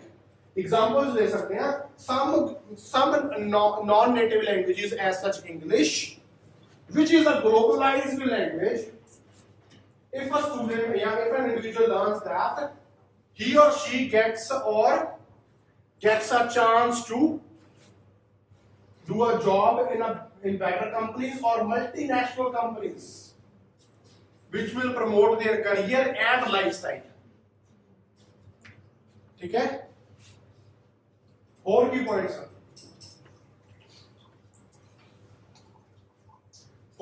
होंगे इस चीज दे? Creativity increases. ऐसे लिख दो, क्रिएटिविटी कितना इंक्रीज होती है? क्रिएटिविटी इधर इंक्रीज होती है। क्रिएटिविटी हुण मैं आपकी क्रिएटिविटी के सोर्सेस की मानता, बुक्स नू किदां मानदा कि जे मैं पंजाबी लैंग्वेज पढ़ सकदा तां मैं शिव कुमार बटालवी, डॉक्टर जसवंत सिंह कंवल इन्हां नू पढ़ सकदा, पर जे मैनूं इंग्लिश आउंदी आ, मैं इंग्लिश दा एक तरीके दा राइटर आ, शेक्सपीयर उहनूं भी पढ़न दी काबलियत रखदा। ਉਹਦੇ ਨਾਲ ਕੀ ਹੋ ਜਾਂਦਾ, ਮੇਰੀ ਨੌਲੇਜ ਕ੍ਰੀਏਟੀਵਿਟੀ ਬਹੁਤ ਜ਼ਿਆਦਾ ਵੱਧ ਜਾਂਦੀ ਕਿ ਮੈਂ ਅੱਡ-ਅੱਡ ਚੀਜ਼ਾਂ ਨੂੰ, ਅੱਡ-ਅੱਡ ਕਲਚਰਸ ਨੂੰ ਸਮਝ ਪਾਉਣਾ। ਹੁਣ ਮੈਂ ਕੈਨੇਡਾ ਗਿਆ, ਉੱਥੇ ਆਉਂਦੀ ਮੈਨੂੰ ਪੰਜਾਬੀ ਆ, ਉੱਥੇ ਕੋਈ ਚੀਜ਼ ਇੱਕ ਕਲਚਰਲ ਚੀਜ਼ ਹੋ ਰਹੀ ਆ, ਮੈਨੂੰ ਪਤਾ ਨਹੀਂ, ਮੈਨੂੰ ਲੈਂਗੁਏਜ ਆਉਂਦੀ ਹੋਊਗੀ ਮੈਂ ਪੁੱਛ ਲੂੰਗਾ, ਜਾਂ ਉੱਥੇ ਕਲਚਰਲ ਇਵੈਂਟ ਲਿਖਿਆ ਵੀ ਹੋਊਗਾ ਕਿ ਇਵੈਂਟ ਹੈ ਕੀ, ਮੈਂ ਸਮਝ ਵੀ ਲਊਂਗਾ। ਹੁਣ ਆਪਣੇ ਗੁਰਦੁਆਰਾ ਸਾਹਿਬ ਦੇ ਵਿੱਚ ਕਿਤੇ ਜਾਂਦੇ ਆ, ਜਾਂ ਕਿਤੇ ਮੰਦਿਰ ਆਪਾਂ ਜਾਂਦੇ ਆ, ਕਿਸੇ ਮਸਜਿਦ 'ਚ ਆਪਾਂ ਜਾਂਦੇ ਆ, ਗੋਰੇ ਆਪਣੇ ਤੇ ਵਿਜ਼ਿਟ ਕਰਦੇ ਆ, ਟੂਰ ਕਰਦੇ ਆ, ਟੂਰਿਜ਼ਮ ਗਰੋਥ ਕਰਦੇ। ਕਿਉਂ ਹੁੰਦੀ ਆ? ਕਿਉਂਕਿ ਹਰ ਜਗ੍ਹਾ ਦੇ ਉੱਤੇ ਉਹਦਾ ਇਤਿਹਾਸ ਇੰਗਲਿਸ਼ ਦੇ ਵਿੱਚ ਵੀ ਲਿਖਿਆ ਹੁੰਦਾ। ਕਿਸੇ ਇਤਿਹਾਸਕ ਗੁਰਦੁਆਰੇ, ਇਤਿਹਾਸਕ ਮੰਦਿਰ ਚਲੇ ਜਾਓ, ਹਰ ਜਗ੍ਹਾ ਦੇ ਉੱਤੇ ਇੰਗਲਿਸ਼ ਦੇ ਵਿੱਚ ਉਹਦਾ ਡੀਟੇਲ ਲਿਖੀ ਹੁੰਦੀ ਹੈ ਕਿ ਦਿਸ ਪਲੇਸ, ਇੱਥੇ ਆਹ ਬੰਦੇ ਨੇ ਆਹ ਕੰਮ ਕੀਤੇ ਸੀ, ਤਾਂ ਕਿ ਜਦੋਂ ਕੋਈ ਬਾਹਰੋਂ ਬੰਦਾ ਆਵੇ, ਟੂਰ ਤੇ ਆਵੇ, ਉਹ ਇਸ ਜਗ੍ਹਾ ਨੂੰ ਵਿਜ਼ਿਟ ਕਰੇ, ਜੇ ਉਹਨੂੰ ਇੰਗਲਿਸ਼ ਆਉਂਦੀ ਹੋਵੇ ਉਹ ਸਮਝ ਪਾਵੇ ਕਿ ਇੱਥੇ ਆਇਆ, ਜਿਹਦਾ ਇਤਿਹਾਸ ਹੈ ਕੀ। ਤਾਂ ਡਿਫਰੈਂਟ ਕਲਚਰਸ ਨੂੰ ਐਕਸਪਲੋਰ ਕਰਨ ਦੇ ਵਿੱਚ ਇੱਕ ਲੈਂਗੁਏਜ, ਨਾਨ ਨੇਟਿਵ ਲੈਂਗੁਏਜ ਆਪਾਂ ਨੂੰ ਹੈਲਪ ਕਰਦੀ ਹੈ। ਤੁਸੀਂ ਸਪੇਨ ਜਾਓਗੇ, ਜਿਹੜੀਆਂ ਸਪੇਨ ਦੀਆਂ ਹਿਸਟੋਰਿਕ ਪਲੇਸਿਸ ਉਹ ਜ਼ਿਆਦਾ ਸਪੈਨਿਸ਼ ਲਿਖੀਆਂ ਹੁੰਦੀਆਂ। ਨਾਨ ਨੇਟਿਵ ਲੈਂਗੁਏਜ ਆਪਣੀ ਸਪੈਨਿਸ਼ ਵੀ ਹੈ, ਜੇ ਸਪੈਨਿਸ਼ ਤੁਹਾਨੂੰ ਆਉਂਦੀ ਹੋਊਗੀ, ਸਪਾਨੋਲ ਆਉਂਦੀ ਹੋਊਗੀ, ਤਾਂ ਤੁਸੀਂ ਉੱਥੋਂ ਦੇ ਕਲਚਰਸ ਨੂੰ ਵੀ ਜ਼ਿਆਦਾ ਵਧੀਆ ਤਰੀਕੇ ਨਾਲ ਐਕਸਪਲੋਰ ਕਰ ਪਾਓਗੇ। Am I right or wrong? Yes or no? Loud and clear. Okay. ਹੁਣ ਹੋ ਗਏ 3 ਪੁਆਇੰਟ। ਹੋਰ ਦੱਸੋ ਕੀ ਪੁਆਇੰਟਸ ਆ ਸਕਦੇ ਆ? ਤੁਹਾਨੂੰ ਬਹੁਤ ਸਾਰੇ ਪਤਾ ਹੋਣਾ ਚਾਹੀਦਾ ਇੰਗਲਿਸ਼ ਦੇ ਕੀ ਫਾਇਦੇ ਆ, ਤੁਹਾਨੂੰ ਪਤਾ। ਹੋਰ ਕੀ ਫਾਇਦੇ ਇੰਗਲਿਸ਼ ਦੇ? ਹੁਣ ਉਧਰ ਪੁਆਇੰਟ ਕਰ ਗਏ, ਕੌਨਫੀਡੈਂਸ ਵਧਾ। ਓਕੇ, ਕਹਿ ਸਕਦੇ ਆ ਕਿਤੇ ਨਾ ਕਿਤੇ ਇੱਕ ਪੁਆਇੰਟ ਐਡ ਕਰ ਸਕਦੇ ਆ, ਪਰ ਇਹਨੂੰ ਮੇਜਰ ਪੁਆਇੰਟ ਨਹੀਂ ਕੰਸੀਡਰ ਹੋ ਕੀਤਾ ਜਾ ਸਕਦਾ ਕੌਨਫੀਡੈਂਸ ਨੂੰ, ਕਿਉਂਕਿ ਕੌਨਫੀਡੈਂਸ ਪੰਜਾਬੀ ਚ ਮੈਨੂੰ ਬਹੁਤ ਆ ਕਰਦੇ ਆ। ਬੜੇ ਸਾਰੇ ਕੰਟਰੀਜ਼ ਦੇ ਪ੍ਰਾਈਮ ਮਿਨਿਸਟਰਸ ਆ ਇੰਗਲਿਸ਼ ਬੋਲਦੇ ਹੀ ਨਹੀਂ, ਉਹਨਾਂ ਚ ਕੌਨਫੀਡੈਂਸ ਇੰਨਾ ਹੁੰਦਾ, ਜਾਂਦੇ ਹੋ ਟ੍ਰਾਂਸਲੇਟਰ ਨਾਲ ਪਾ ਲੈਂਦੇ ਹੋ, ਕਹਿੰਦਾ ਬੋਲ, ਉਹ ਆਪਣੀ ਲੈਂਗੁਏਜ ਬੋਲ ਰਿਹਾ, ਆਪਣੀ ਲੈਂਗੁਏਜ ਬੋਲ ਰਿਹਾ, ਟ੍ਰਾਂਸਲੇਸ਼ਨ ਸਾਰਾ ਕੁਝ ਟ੍ਰਾਂਸਲੇਟ ਕਰ ਰਿਹਾ। ਸਮਝ ਰਹੇ ਨਾ? ਕੌਨਫੀਡੈਂਸ ਇੱਕ ਇਹੋ ਜਿਹੀ ਚੀਜ਼ ਆ ਜਿਹੜੀ ਲੈਂਗੁਏਜ ਦੇ ਨਾਲ ਕਦੇ ਨਹੀਂ ਆਉਂਦੀ। ਹਾਂ, ਪੰਜਾਬ ਚ ਕੌਨਫੀਡੈਂਸ ਇੰਗਲਿਸ਼ ਨਾਲ ਆਉਂਦਾ, ਵੱਖਰੀ ਗੱਲ ਆ। ਸਮਝਦੇ ਨਾ ਕਿ ਆਪਾਂ ਨੂੰ ਆ ਜਾਂਦਾ ਜਿਹੜਾ ਬੰਦਾ ਅੰਗਰੇਜ਼ੀ ਬੋਲਦਾ ਬੰਦਾ ਤਾਂ ਹੀ ਆ। ਆਹ ਦੇਖੋ ਕਿਵੇਂ ਵੱਟ ਕੱਢੀ ਹੁੰਦਾ, ਆਪਾਂ ਵੱਟ ਕੱਢਣਾ ਮੰਨਦੇ ਆ ਇੰਗਲਿਸ਼ ਬੋਲਣ ਨੂੰ, ਠੀਕ ਹੈ, ਪਰ confidence does not come with the language. Confidence comes by every individual ਜਾਂ ਉਹਦੇ ਐਕਸਪੀਰੀਅੰਸਸ ਦੇ ਨਾਲ ਕੌਨਫੀਡੈਂਸ ਹੁੰਦਾ। ਲਿਖ ਸਕਦੇ ਆ ਕਿ ਕਿਤੇ ਇਹੋ ਜਿਹੀ ਓਪਰਚੁਨਿਟੀ ਹੋਵੇ, ਕਿਤੇ ਇਹੋ ਜਿਹਾ ਮਾਹੌਲ ਹੋਵੇ ਜਿੱਥੇ ਇੰਗਲਿਸ਼ ਬੋਲਣ ਦੀ ਲੋੜ ਹੋਵੇ। ਫੋਰ ਐਗਜ਼ਾਮਪਲ ਮੈਂ ਸਪੀਚ ਕਰਨੀ ਆ, ਸਾਰੇ ਸਾਹਮਣੇ ਗੋਰੇ ਬੈਠੇ ਆ, ਠੀਕ ਹੈ, ਤੇ ਮੈਨੂੰ ਇੰਗਲਿਸ਼ ਆਉਂਦੀ ਨਹੀਂ, ਤਾਂ ਮੇਰੇ ਅੰਦਰ ਡਰ ਤਾਂ ਹੋਊਗਾ ਨਾ, ਚਾਹੇ ਮੈਂ ਪੰਜਾਬੀ ਚ ਬੋਲਣ ਚੱਲਿਆ, ਮੈਨੂੰ ਡਰ ਤੋਂ ਵੀ ਯਾਰ ਸਮਝਣਗੇ ਹੋਰ ਅੱਲਾ ਕਿ ਬੋਤਲਾਂ ਮਾਰਨ ਮੇਰੀ। ਜੇ ਮੈਨੂੰ ਇੰਗਲਿਸ਼ ਆਉਂਦੀ ਹੋਊਗੀ, ਨੇਟਿਵ ਲੈਂਗੁਏਜ ਆਉਂਦੀ ਹੋਊਗੀ, ਨਾਨ ਨੇਟਿਵ ਲੈਂਗੁਏਜ ਆਉਂਦੀ ਹੋਊਗੀ ਉਹਨਾਂ ਦੀ ਜਾਂ ਆਪਣੀ, ਠੀਕ ਹੈ, ਫਿਰ ਮੇਰੇ ਚ ਹੌਸਲਾ ਹੋਊਗਾ, ਕੋਈ ਗੱਲ ਨਹੀਂ ਯਾਰ, ਜਿਹੜਾ ਮਰਜ਼ੀ ਬੈਠਾ ਹੋਵੇ, ਮੈਨੂੰ ਇੰਗਲਿਸ਼ ਆਉਂਦੀ ਆ, ਮੈਂ ਉੱਥੇ ਜਾ ਕੇ ਸਪੀਚ ਕਰ ਦੇਣੀ ਆ, and which will positively result in the impression, impact and understanding of what I want to say in the speech, which will eventually boost my confidence. Understandable ਔਰ ਨਾਟ, ਯੈਸ অর ਨੋ? ਠੀਕ ਹੈ, ਤਾਂ ਹੁਣ ਅਗਲਾ point ਦੇਖੋ ਕੀ ਹੁੰਦਾ, confidence ਇੱਕ point ਲਿਖ ਦੋ ਮੈਂ ਮੇਰੇ ਬਾਰੇ। ਇੱਕ ਅੱਧਾ ਪੁਆਇੰਟ ਆਪਾਂ ਹੋਰ ਦੇਖ ਲੈਂਦੇ ਹਾਂ, ਕੋਈ ਜ਼ਿਆਦਾਤਰ students I think they will be disagreeing with ਦਿਸ।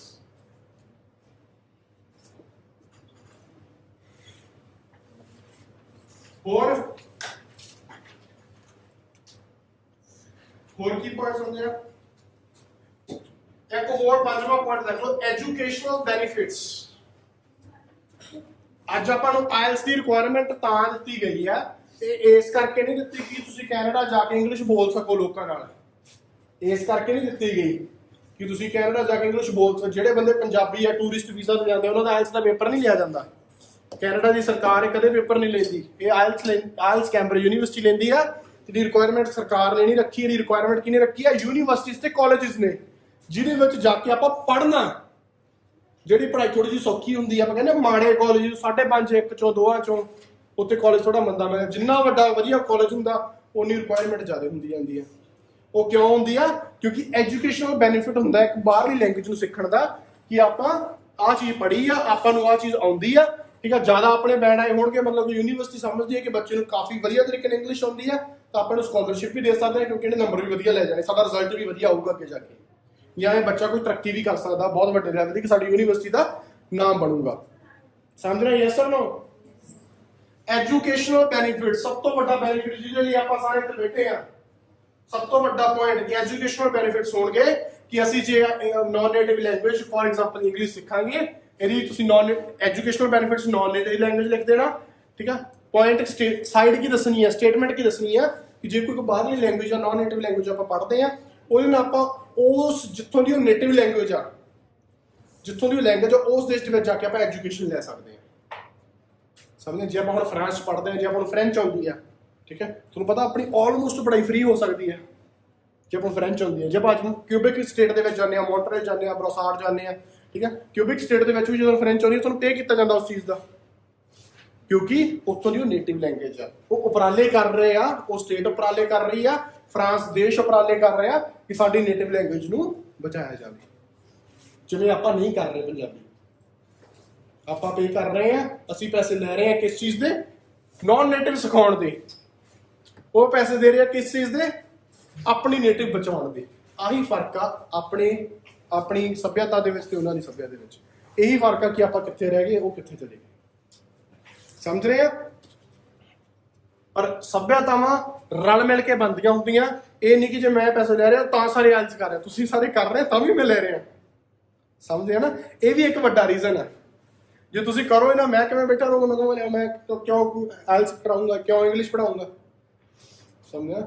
ਇਹ ਸੱਭਿਅਤਾਵਾਂ ਜਦੋਂ ਕਿਸੇ ਪੋਪੂਲੇਸ਼ਨ ਦਾ, ਕਿਸੇ ਕਲਚਰ ਦਾ ਸਾਰੇ ਲੋਕ ਰਲ ਕੇ ਡਿਸਾਈਡ ਕਰਦੇ ਆ ਕਿ ਅਸੀਂ ਆਹ ਚੀਜ਼ ਕਰਨੀ ਹੈ ਨਹੀਂ ਕਰਨੀ, ਫੇਰ ਆ। ਮੈਂ ਤੁਸੀਂ ਮੇਰੀਆਂ ਪੁਰਾਣੀਆਂ ਵੀਡੀਓਜ਼ ਦੇਖੋਗੇ, ਮੈਂ ਕਦੇ ਵੀ ਇੰਗਲਿਸ਼ ਨੂੰ ਸਪੋਰਟ ਨਹੀਂ ਕੀਤਾ, ਮੈਂ ਆਇਲਸ ਨੂੰ ਤੇ ਬਾਹਰ ਜਾਣ ਨੂੰ ਵੀ ਸਪੋਰਟ ਨਹੀਂ ਕੀਤਾ।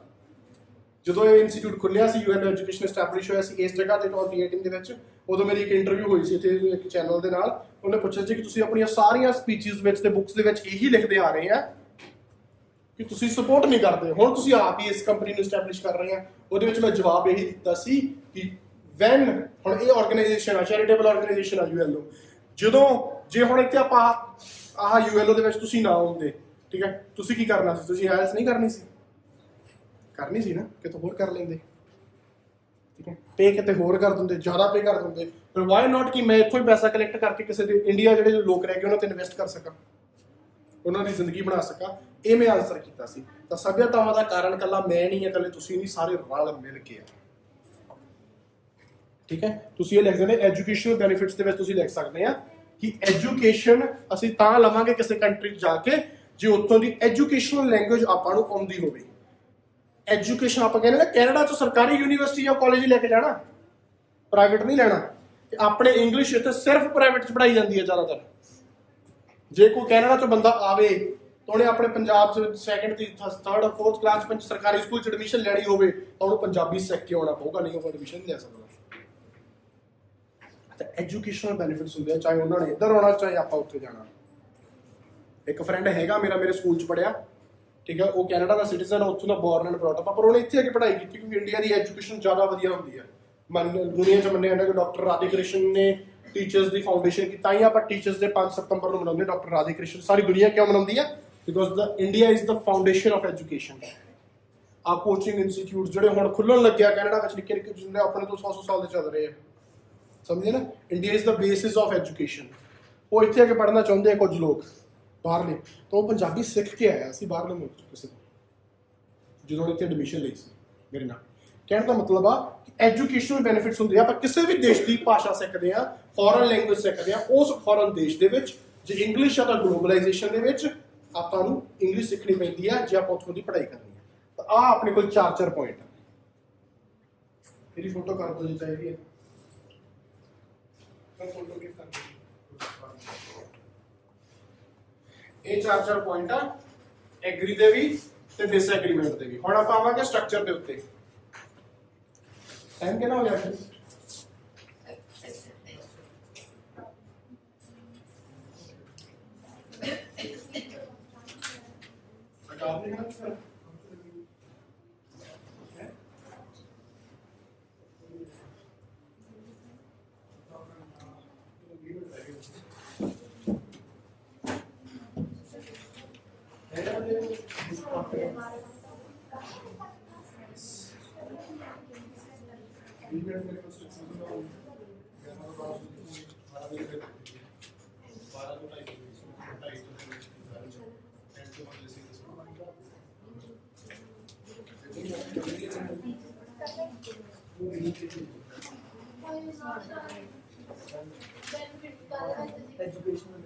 एजुकेशन है फोटो करनी कोई करो बचा दी तुम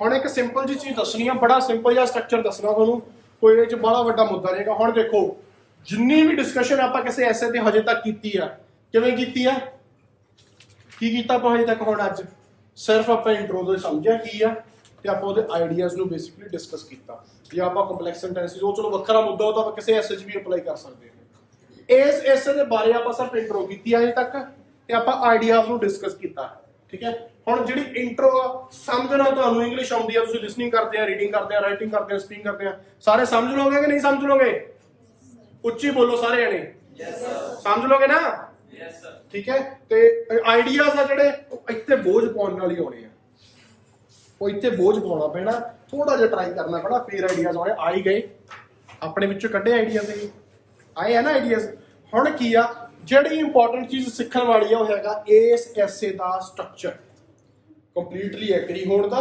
ਕੰਪਲੀਟਲੀ ਡਿਸਐਗਰੀ ਹੋਣ ਦਾ ਕਿੱਦਾਂ ਕਿਹੜੇ ਕਿਹੜੇ ਚੀਜ਼ਾਂ ਆਪਾਂ ਕਿਹੜੀ ਕਿਹੜੀ ਚੀਜ਼ ਮੈਂਸ਼ਨ ਕਰਨੀਆਂ ਇੰਟਰੋ ਤੁਹਾਨੂੰ ਫਿਰ ਮੈਂ ਸਾਰੀਆਂ ਚੀਜ਼ਾਂ ਫਿਰ ਲਿਖ ਦੇਣਾ ਇੱਥੇ ਇੰਟਰੋ ਪਹਿਲਾਂ ਤਾਂ ਇੰਟਰੋ ਆ ਗਈ ਇੰਟਰੋ ਦੇ ਵਿੱਚ ਕੀ ਹੈ ਜਰਨਲ ਸਟੇਟਮੈਂਟ ਪਹਿਲੇ ਤੇ ਦੂਜੇ ਤੇ ਰੀਰਾਈਟਿੰਗ तीजे पे किया गया दिस essay will discuss ठीक है सिंपल जी फॉर्मेट आपका कुछ बड़ा कॉम्प्लिकेट नहीं करना ਤੁਹਾਨੂੰ ਪਹਿਲਾਂ ਦੱਸਿਆ ਸੀ although but also because ਉਹਨਾਂ ਚੀਜ਼ਾਂ ਨੂੰ ਯੂਜ਼ ਕਰਨ ਦੀ ਕੋਸ਼ਿਸ਼ ਕਰਨੀ ਹੈ ਇੰਟਰੋ ਦੇ ਵਿੱਚ ਵੀ BP1 ਦੇ ਵਿੱਚ ਵੀ BP2 ਦੇ ਵਿੱਚ ਵੀ ਕੰਕਲੂਜਨ ਵਿੱਚ ਵੀ ਜਿੱਥੇ ਕਰ ਸਕਦੇ ਆ ਜ਼ਰੂਰੀ ਨਹੀਂ ਹਰ ਲਾਈਨ 'ਚ ਘਸੋੜਨਾ ਜਾਣ ਬੁੱਝ ਕੇ ਜਿੱਥੇ ਕਰ ਸਕਦੇ ਆ ਉੱਥੇ ਕਰੋ ਜਿੱਥੇ ਨਹੀਂ ਹੋ ਰਿਹਾ ਉੱਥੇ ਸਿੰਪਲ ਸੈਂਟੈਂਸ ਯੂਜ਼ ਕਰੋ ਹਰ ਪੈਸੇਜ ਦੇ ਵਿੱਚ ਇੱਕ ਅੱਧਾ ਦੋ ਸੈਂਟੈਂਸ ਤੁਸੀਂ ਕੰਪਲੈਕਸ ਲਿਖ ਦਿਆ ਕਰੋ ਬਾਕੀ ਸਿੰਪਲ ਲਿਖ ਦਿਆ ਕਰੋ ਆਰਾਮ ਨਾਲ 6.5 ਮਿੰਟ ਆ ਜਾਣੇ ਠੀਕ ਹੈ ਹੁਣ ਕੀ ਆ ਇੰਟਰੋ ਦੇ ਵਿੱਚ ਆਪਾਂ ਜਰਨਲ ਸਟੇਟਮੈਂਟ ਦੇਤੀ ਜਰਨਲ ਸਟੇਟਮੈਂਟ ਜੇ ਹੁਣ ਤੁਸੀਂ ਡਿਸਐਗਰੀ ਕਰਨਾ ਠੀਕ ਹੈ ਕਿ ਤੁਸੀਂ ਇੰਗਲਿਸ਼ ਨੂੰ ਜਾਂ ਨॉन ਨੇਟਿਵ ਲੈਂਗੁਏਜ ਨੂੰ ਸਪੋਰਟ ਕਰਨਾ ਕਿੱਦਾਂ ਕਰੋਗੇ ਕਿ learning non native languages is really important for every child या for every kid या for youths children ਦਾ ਕੀ ਆਇਆ ਦਾ ਸਿਨੋਨੀਅਮ kid ਆ ਜਾਂਦਾ ਆਪਾਂ ਇਹਨੂੰ ਯੂ kids ਯੂਜ਼ ਕਰ ਸਕਦੇ ਆ youths ਯੂਜ਼ ਕਰ ਸਕਦੇ ਆ स्टूडेंट्स भी यूज कर सकते हैं क्योंकि सीखने की गल आ रही है लर्निंग की गल आ तो कितना ना कितना स्टूडेंट्स भी यूज कर सकते हैं pupils यूज कर सकते हैं बहुत हाँ जी यंगस्टर्स भी यूज कर सकते हैं बहुत ठीक है ਹੁਣ ਸਿਨੋਨੀਅਮ ਦੀ ਪ੍ਰੋਬਲਮ ਕੀ ਹੁੰਦੀ ਆ, ਤੁਸੀਂ ਸਟਾਰਟ ਕਰਤਾ ਐਸੇ, ਤੁਸੀਂ ਇੱਕ ਜਗ੍ਹਾ ਤੇ ਚਿਲਡਰਨ ਯੂਜ਼ ਕਰ ਲਿਆ, ਠੀਕ ਹੈ। ਹੁਣ ਦੂਜੀ ਵਾਰੀ ਜਦੋਂ ਤੁਸੀਂ ਉਸ ਚਿਲਡਰਨ ਵਰਡ ਨੂੰ ਯੂਜ਼ ਕਰਨਾ, ਤੁਸੀਂ ਬੈਠੇ ਸੋਚੀ ਜਾਂਦੇ ਆ, ਫਿਰ ਮੈਂ ਉਹ ਗੱਲ ਰਿਪੀਟ ਕਰਦਾ ਕੱਲ ਵੀ, ਤੁਸੀਂ ਬੈਠੇ ਸੋਚੀ ਜਾਂਦੇ ਆ ਕਿ ਹੁਣ ਮੈਂ ਇੱਥੇ ਕੀ ਯੂਜ਼ ਕਰਾਂ। ਚਲੋ ਤੁਸੀਂ ਕਿਡਸ ਯੂਜ਼ ਕਰ ਲਿਆ, ਤੀਜੀ ਲਾਈਨ ਆਈ ਤੁਸੀਂ ਫਿਰ ਸੋਚੀ ਜਾਂਦੇ ਹੁਣ ਮੈਂ ਕਿਡਸ ਵੀ ਯੂਜ਼ ਕਰ ਲਿਆ, ਚਿਲਡਰਨ ਵੀ ਯੂਜ਼ ਕਰ ਲਿਆ, ਹੁਣ ਮੈਂ ਕੀ ਯੂਜ਼ ਕਰਾਂ, ਤੁਸੀਂ ਸਟੂਡੈਂਟਸ ਯੂਜ਼ ਕਰ ਲਿਆ। ਚੌਥੀ ਲਾਈਨ ਤੇ ਤੁਸੀਂ ਫਿਰ ਇਹੀ ਗੱਲ ਲਿਖਣੀ ਹੈ ਕੀ ਆ ਤੁਸੀਂ ਪੀਪਲ। ਹੁਣ ਇੰਨਾ ਤਾਂ ਹੱਥ ਕਿਸੇ ਦੀ ਕੀ ਮੁੱਕੀ ਜਾਣਗੇ ਇਦਾਂ ਦਾ, ਕੋਈ ਤਾਂ ਦਊਗੀ। ਤਾਂ ਮੈਂ ਤੁਹਾਨੂੰ ਕੱਲ ਵੀ ਦੱਸਿਆ ਸੀ, ਪਰਸੋਂ ਵੀ ਦੱਸਿਆ ਸੀ, ਕੋਈ ਵੀ ਇੱਕ ਵਰਡ ਨੂੰ ਤੁਸੀਂ 3 ਤੋਂ 4 ਵਾਰੀ ਆਰਾਮ ਨਾਲ ਐਸੇ ਦੇ ਵਿੱਚ ਲਿਖ ਸਕਦੇ ਹੋ। ਸਿਨੋਨੀਅਮ ਜੇ ਤੁਸੀਂ ਐਸੇ ਲਿਖਣਾ ਹੋਵੇ ਨਾ ਸਹੀ ਤਰੀਕੇ ਨਾਲ ਪ੍ਰੋਪਰ, ਦੋ ਬਹੁਤ ਹੁੰਦੇ ਆ ਇੱਕ ਚੀਜ਼ ਦੇ, ਬਹੁਤ ਹੁੰਦੇ। ਹਾਂ ਜੇ ਤੁਸੀਂ BP1 ਦੇ ਵਿੱਚ ਕੱਲਾ ਕਿਡਸ ਯੂਜ਼ ਕਰ ਲਿਆ 2 ਵਾਰੀ, BP2 ਦੇ ਵਿੱਚ ਤੁਸੀਂ ਕੱਲਾ ਯੂਥਸ ਯੂਜ਼ ਕਰ ਲਿਆ 2 ਵਾਰੀ, ਫਿਰ ਇੱਕ ਯੂਥ BP2 ਚ ਕੱਢ ਕੇ ਐਂਡ ਤੇ ਰੇਜ਼ ਕਰਕੇ ਉਧਰ ਪਾ ਦਿਓ, ਉਧਰੋਂ ਇੱਕ ਕਿਡ ਕੱਢ ਕੇ ਥੱਲੇ ਪਾ ਦਿਓ, ਮਿਕਸਿੰਗ ਕਰ ਦਿਓ, ਇੰਪੈਕਟ ਵਧੀਆ ਪਵੇ। ਫਰਕ ਤਾਂ ਵੈਸੇ ਕੋਈ ਨਹੀਂ ਪੈਣਾ, ਲੈਂਗੁਏਜ ਦੇ ਉੱਤੇ ਤਾਂ ਕੋਈ ਫਰਕ ਨਹੀਂ ਪੈਣਾ, ਲੈਂਗੁਏਜ ਉੱਤੇ ਤਾਂ ਕੋਈ ਇਸ ਚੀਜ਼ ਦਾ ਫਰਕ ਨਹੀਂ ਪੈਣਾ। There will be no difference of the language but it will be more impactful than ever, right. So this is what it is. ਸਾਰਿਆਂ ਨੂੰ ਸਮਝ ਲੱਗ ਗਈ ਇਸ ਗੱਲ ਦੀ।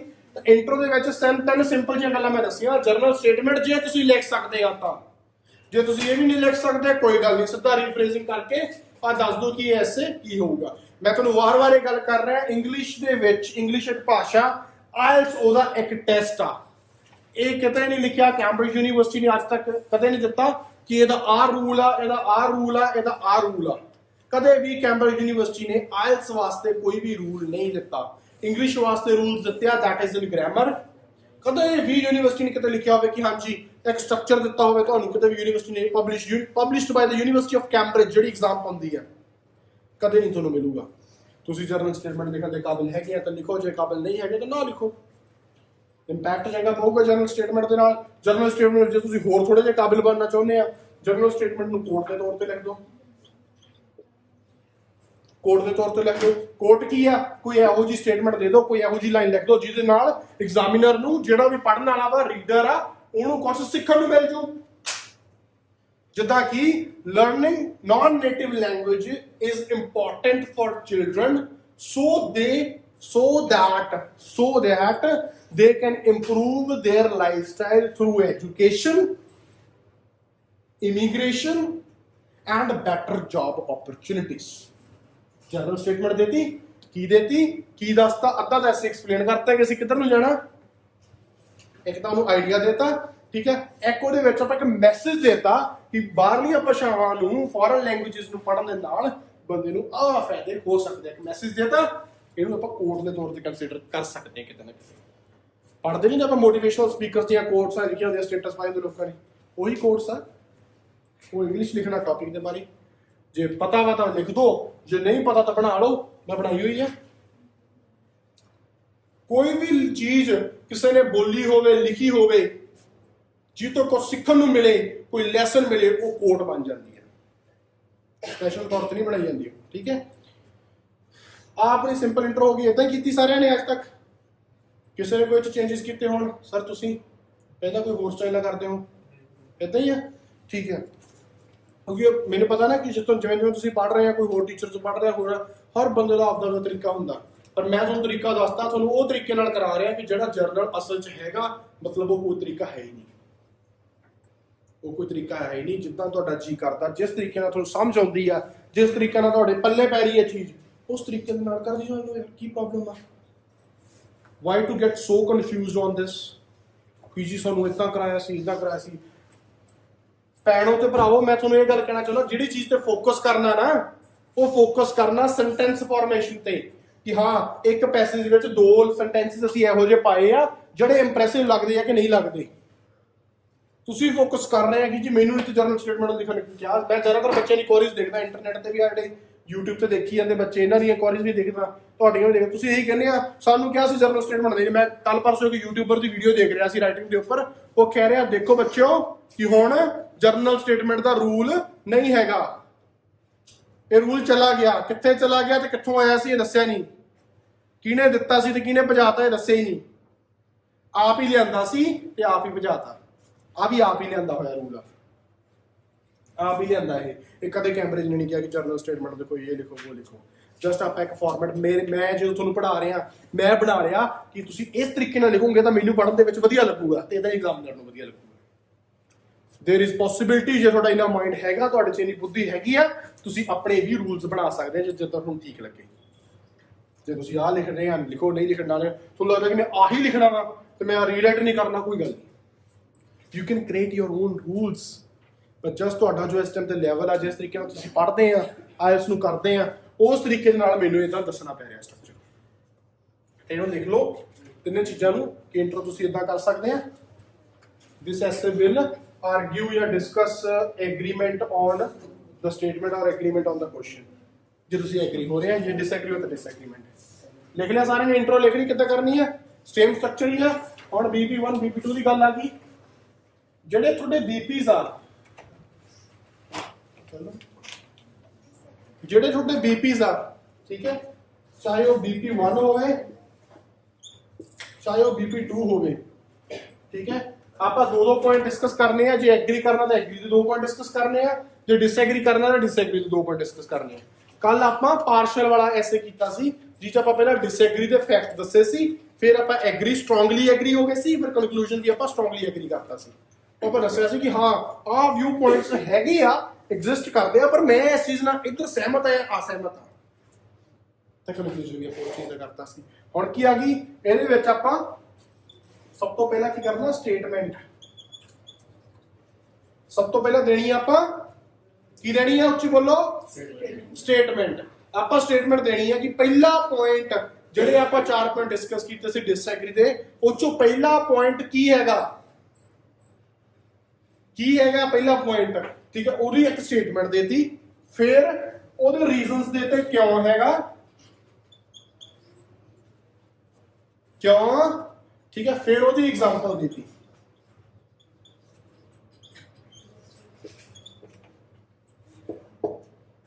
ਠੀਕ ਹੈ ਉਹਦੀ ਸਟੇਟਮੈਂਟ ਦੇਤੀ ਉਹਦੇ ਰੀਜ਼ਨਸ ਦੇਤੇ ਕੀ ਚੀਜ਼ ਕਿਉਂ ਆ ਉਹਦੀ ਐਗਜ਼ਾਮਪਲ ਦੇਤੀ ਤਾਂ ਕਿਤੇ ਨਾ ਕਿਤੇ ਜੇ ਤੁਹਾਨੂੰ ਲੱਗਦਾ ਤੁਸੀਂ ਇੱਕ ਲਾਈਨ ਹੋਰ ਐਡ ਕਰ ਸਕਦੇ ਹੋ ਉਹਨੂੰ ਕਨਕਲੂਡ ਵੀ ਕਰ ਦਿਆ ਕਰੋ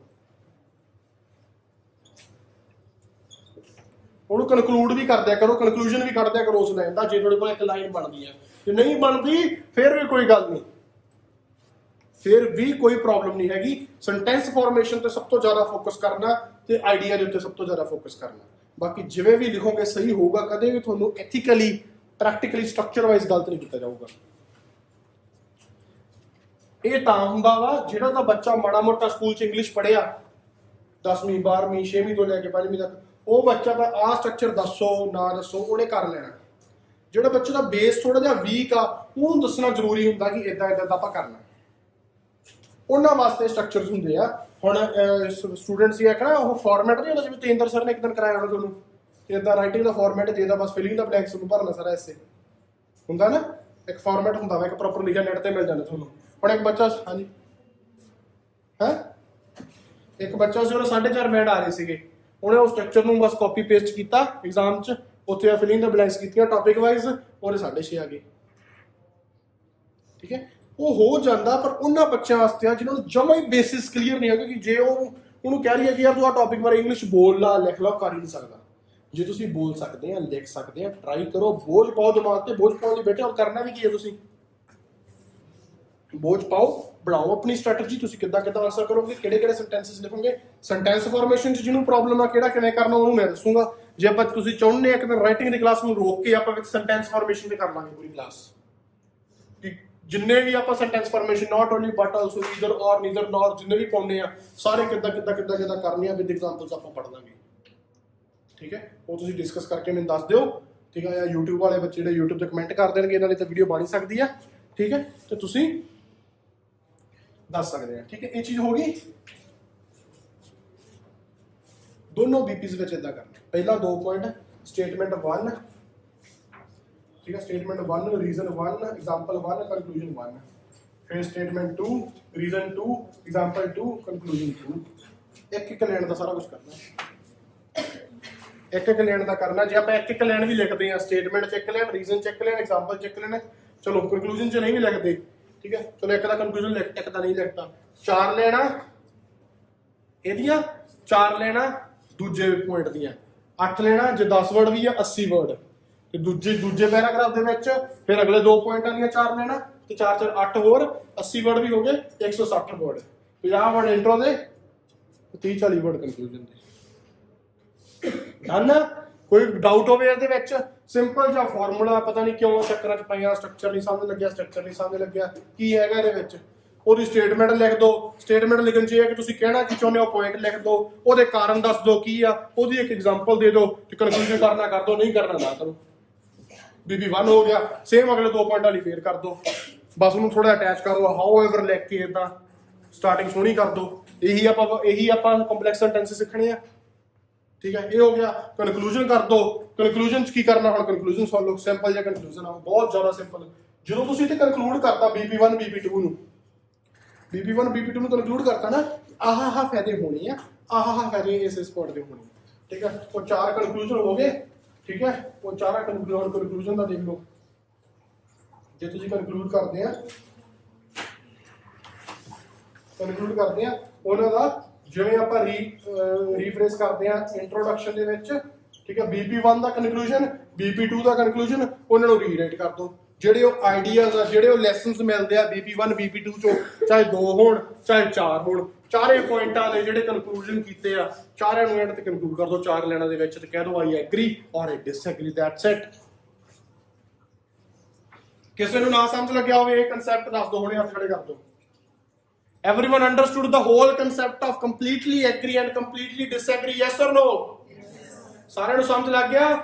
ਸਿੰਪਲ ਫਾਰਮੈਟ ਪਤਾ ਲੱਗ ਗਿਆ? ਕੋਈ ਡਾਊਟ ਤਾਂ ਨਹੀਂ ਅੱਜ ਤੋਂ ਬਾਅਦ ਸਟਰਕਚਰ ਦੱਸਣ ਦੀ ਲੋੜ ਤਾਂ ਨਹੀਂ, ਅੱਜ ਤੋਂ ਬਾਅਦ ਇਹ ਸਮਝਾਉਣ ਦੀ ਲੋੜ ਤਾਂ ਨਹੀਂ ਕਿ ਕਿਵੇਂ ਕਰਨਾ। ਆਹੀ ਚੀਜ਼ ਆ ਕਿ ਸਿੰਪਲ ਜੀ ਗੱਲ ਆ, ਉਹਨੂੰ ਐਵੇਂ ਵੱਧ ਚੜਾ ਕੇ ਆਪਾਂ ਨੂੰ ਦੱਸਿਆ ਜਾ ਰਿਹਾ, ਆਪਾਂ ਨੂੰ ਪੜਾਇਆ ਜਾ ਰਿਹਾ। ਬਹੁਤ ਸਿੰਪਲ ਜੀ ਚੀਜ਼ ਆ।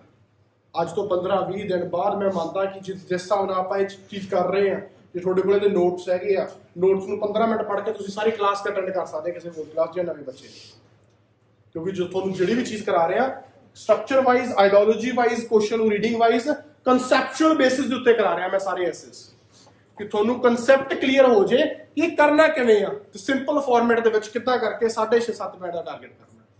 ਹੁਣ ਇਹੀ ਚੀਜ਼ ਜੇ ਆਪਾਂ ਬੈਂਡ ਸਕੋਰ ਇਨਕਰੀਜ਼ ਕਰਨੇ ਆ, ਸਿਰਫ ਕੁਝ ਨਹੀਂ ਕਰਨਾ, ਨਾ ਸਟਰਕਚਰ ਚੇਂਜ ਕਰਨਾ, ਨਾ ਆਈਡੀਆ ਚੇਂਜ ਕਰਨੇ ਆ, ਸੈਂਟੈਂਸਿਸ ਦੀ ਕੰਪਲੈਕਸਿਟੀ ਵਧਾ ਦੇਣੀ ਆ 7 ਤੋਂ 8 ਬੈਂਡਾਂ ਦੇ ਵਿੱਚ। ਜੇ 8 ਪਲੱਸ 8.5 ਦਾ ਟਾਰਗੇਟ ਆ, 9 ਦਾ ਟਾਰਗੇਟ ਲੈਣਾ, 9 ਆਉਂਦੇ ਨਹੀਂ ਜ਼ਿਆਦਾਤਰ ਬੱਚਿਆਂ ਦੇ, ਪਰ 8.5 ਦਾ ਟਾਰਗੇਟ ਲੈਣਾ, ਫਿਰ ਵੋਕੈਬਲਰੀ ਬਾਰੇ ਸੋਚਣਾ ਸ਼ੁਰੂ ਕਰਨਾ। ਉਹਨਾਂ ਟਾਈਮ ਵੋਕੈਬਲਰੀ ਨੂੰ ਮਾਰੋ ਗੋਲੀ। ਪਹਿਲਾਂ ਸੈਂਟੈਂਸਿਸ ਸਹੀ ਕਰੋ, ਉਹ ਜ਼ਿਆਦਾ ਜ਼ਰੂਰੀ ਆ ਵੋਕੈਬਲਰੀ ਨਾਲੋਂ। ਸਟਰਕਚਰ ਜਿਹੜਾ ਦੱਸਿਆ ਉਹ ਜ਼ਿਆਦਾ ਜ਼ਰੂਰੀ ਆ ਵੋਕੈਬਲਰੀ ਨਾਲੋਂ। ਕੁਐਸਚਨ ਨੂੰ ਸਮਝਣਾ ਵੋਕੈਬਲਰੀ ਨਾਲੋਂ ਜ਼ਿਆਦਾ ਜ਼ਰੂਰੀ ਆ। ਇਹ ਚੀਜ਼ਾਂ ਬਹੁਤ ਜ਼ਰੂਰੀ ਆ। 7-7.5 ਬੈਂਡ ਤੱਕ ਜੇ ਤੁਸੀਂ ਬਾਕੀ ਚੀਜ਼ਾਂ ਸਹੀ ਕਰ ਲਓ ਨਾ, ਤਾਂ ਬਹੁਤ ਆ ਸਹੀ ਤਰੀਕੇ ਨਾਲ। ਗ੍ਰਾਮਰ, ਸਪੈਲਿੰਗ, ਹਰ ਚੀਜ਼ ਤੁਹਾਡੀ ਸਹੀ ਹੋਵੇ। ਵੋਕੈਬ ਦੇ ਪਿੱਛੇ ਨਾ ਜਾਓ। ਮੈਂ ਦੇਖਦਾ ਆਪਣੇ ਕੋਈ ਪੁਰਾਣੇ ਸਟੂਡੈਂਟਸ ਆ ਜਿਹੜੇ ਵੋਕੈਬ ਸਿਖਾਈ ਗਈ ਆ, ਉਹ ਵੋਕੈਬ ਨੂੰ ਘਸੋੜਨ ਦੀ ਗੱਲ ਕਰਕੇ ਤਾਂ ਸਾਰਾ ਸੈਂਟੈਂਸ ਵੀ ਗਲਤ ਕਰ ਰਹੇ ਆ, ਗ੍ਰਾਮਰ ਵੀ ਗਲਤ ਕਰ ਰਹੇ, ਤਾਂ ਵੋਕੈਬ ਦਾ ਵਰਡ ਵੀ ਦੀ ਸਪੈਲਿੰਗ ਸਹੀ ਨਹੀਂ ਲਿਖ ਰਹੇ। ਤਾਂ ਜਿੱਥੇ ਜਿੰਨਾ ਆਉਂਦਾ ਉਹਨੂੰ ਪਹਿਲਾਂ ਚੈੱਕ ਨਾ ਕਰੋ। ਵੋਕੈਬ ਜੇ ਥੋੜਾ ਲੈਵਲ ਇੱਥੋਂ ਤੱਕ ਗਿਆ, ਜਿਹੜੇ ਬੱਚੇ ਦਾ ਵੋਕੈਬ ਦਾ ਲੈਵਲ ਗਿਆ ਕਿ ਹਾਂ ਤੁਸੀਂ ਸੈਂਟੈਂਸ ਸਹੀ ਲਿਖਤੇ, ਵਧੀਆ ਥੋੜੇ ਜਿਹੇ ਕੰਪਲੈਕਸ ਕਰਤੇ, ਸਟਰਕਚਰ ਸਹੀ ਰੱਖਿਆ, ਆਈਡੀਆ ਸਹੀ ਰੱਖਿਆ, ਜਿਹਦਾ ਵੀ ਟੈਸਟ ਮੈਨੂੰ ਲੱਗਿਆ ਉਹਨੂੰ ਵੋਕੈਬ ਪਰਸਨਲੀ ਮੈਂ ਸਿਖਾਊਂਗਾ ਕਿ ਆਹ ਸਿੱਖਣਾ ਤੇਰੇ 2 ਬੈਂਡ ਹੋਰ ਵੱਧ ਜਾਣਗੇ। ਸਮਝ ਗਏ ਕਿ ਨਹੀਂ ਸਮਝ ਗਏ? ਐਵਰੀਵਨ ਇਟ ਇਜ਼ ਕਲੀਅਰ ਔਰ ਨਾਟ ਕਲੀਅਰ? ਸਾਰਿਆਂ ਨੂੰ ਸਮਝ ਆ ਗਈ? ਹੁਣ ਚਾਹੇ ਬੱਚਾ YouTube ਤੇ, ਚਾਹੇ ਤੁਸੀਂ ਇੱਥੇ 1 ਘੰਟਾ ਲਾ ਕੇ 1 ਘੰਟਾ ਦਿੰਦਾ ਤੁਹਾਨੂੰ ਮੈਂ, ਫਿਰ 40 ਮਿੰਟ ਹੁੰਦੇ ਆ। ਜਿਹੜੇ ਬੱਚਿਆਂ ਦੇ ਐਗਜ਼ਾਮ ਵਾਲੇ ਹਜੇ ਵੀ ਬੈਠੇ ਵਿੱਚ 40 ਮਿੰਟਾਂ ਦੇ ਵਿੱਚ ਹੀ ਕਰਿਓ, ਜਿਨ੍ਹਾਂ ਨੇ ਛੇਤੀ ਐਗਜ਼ਾਮ ਦੇਣਾ।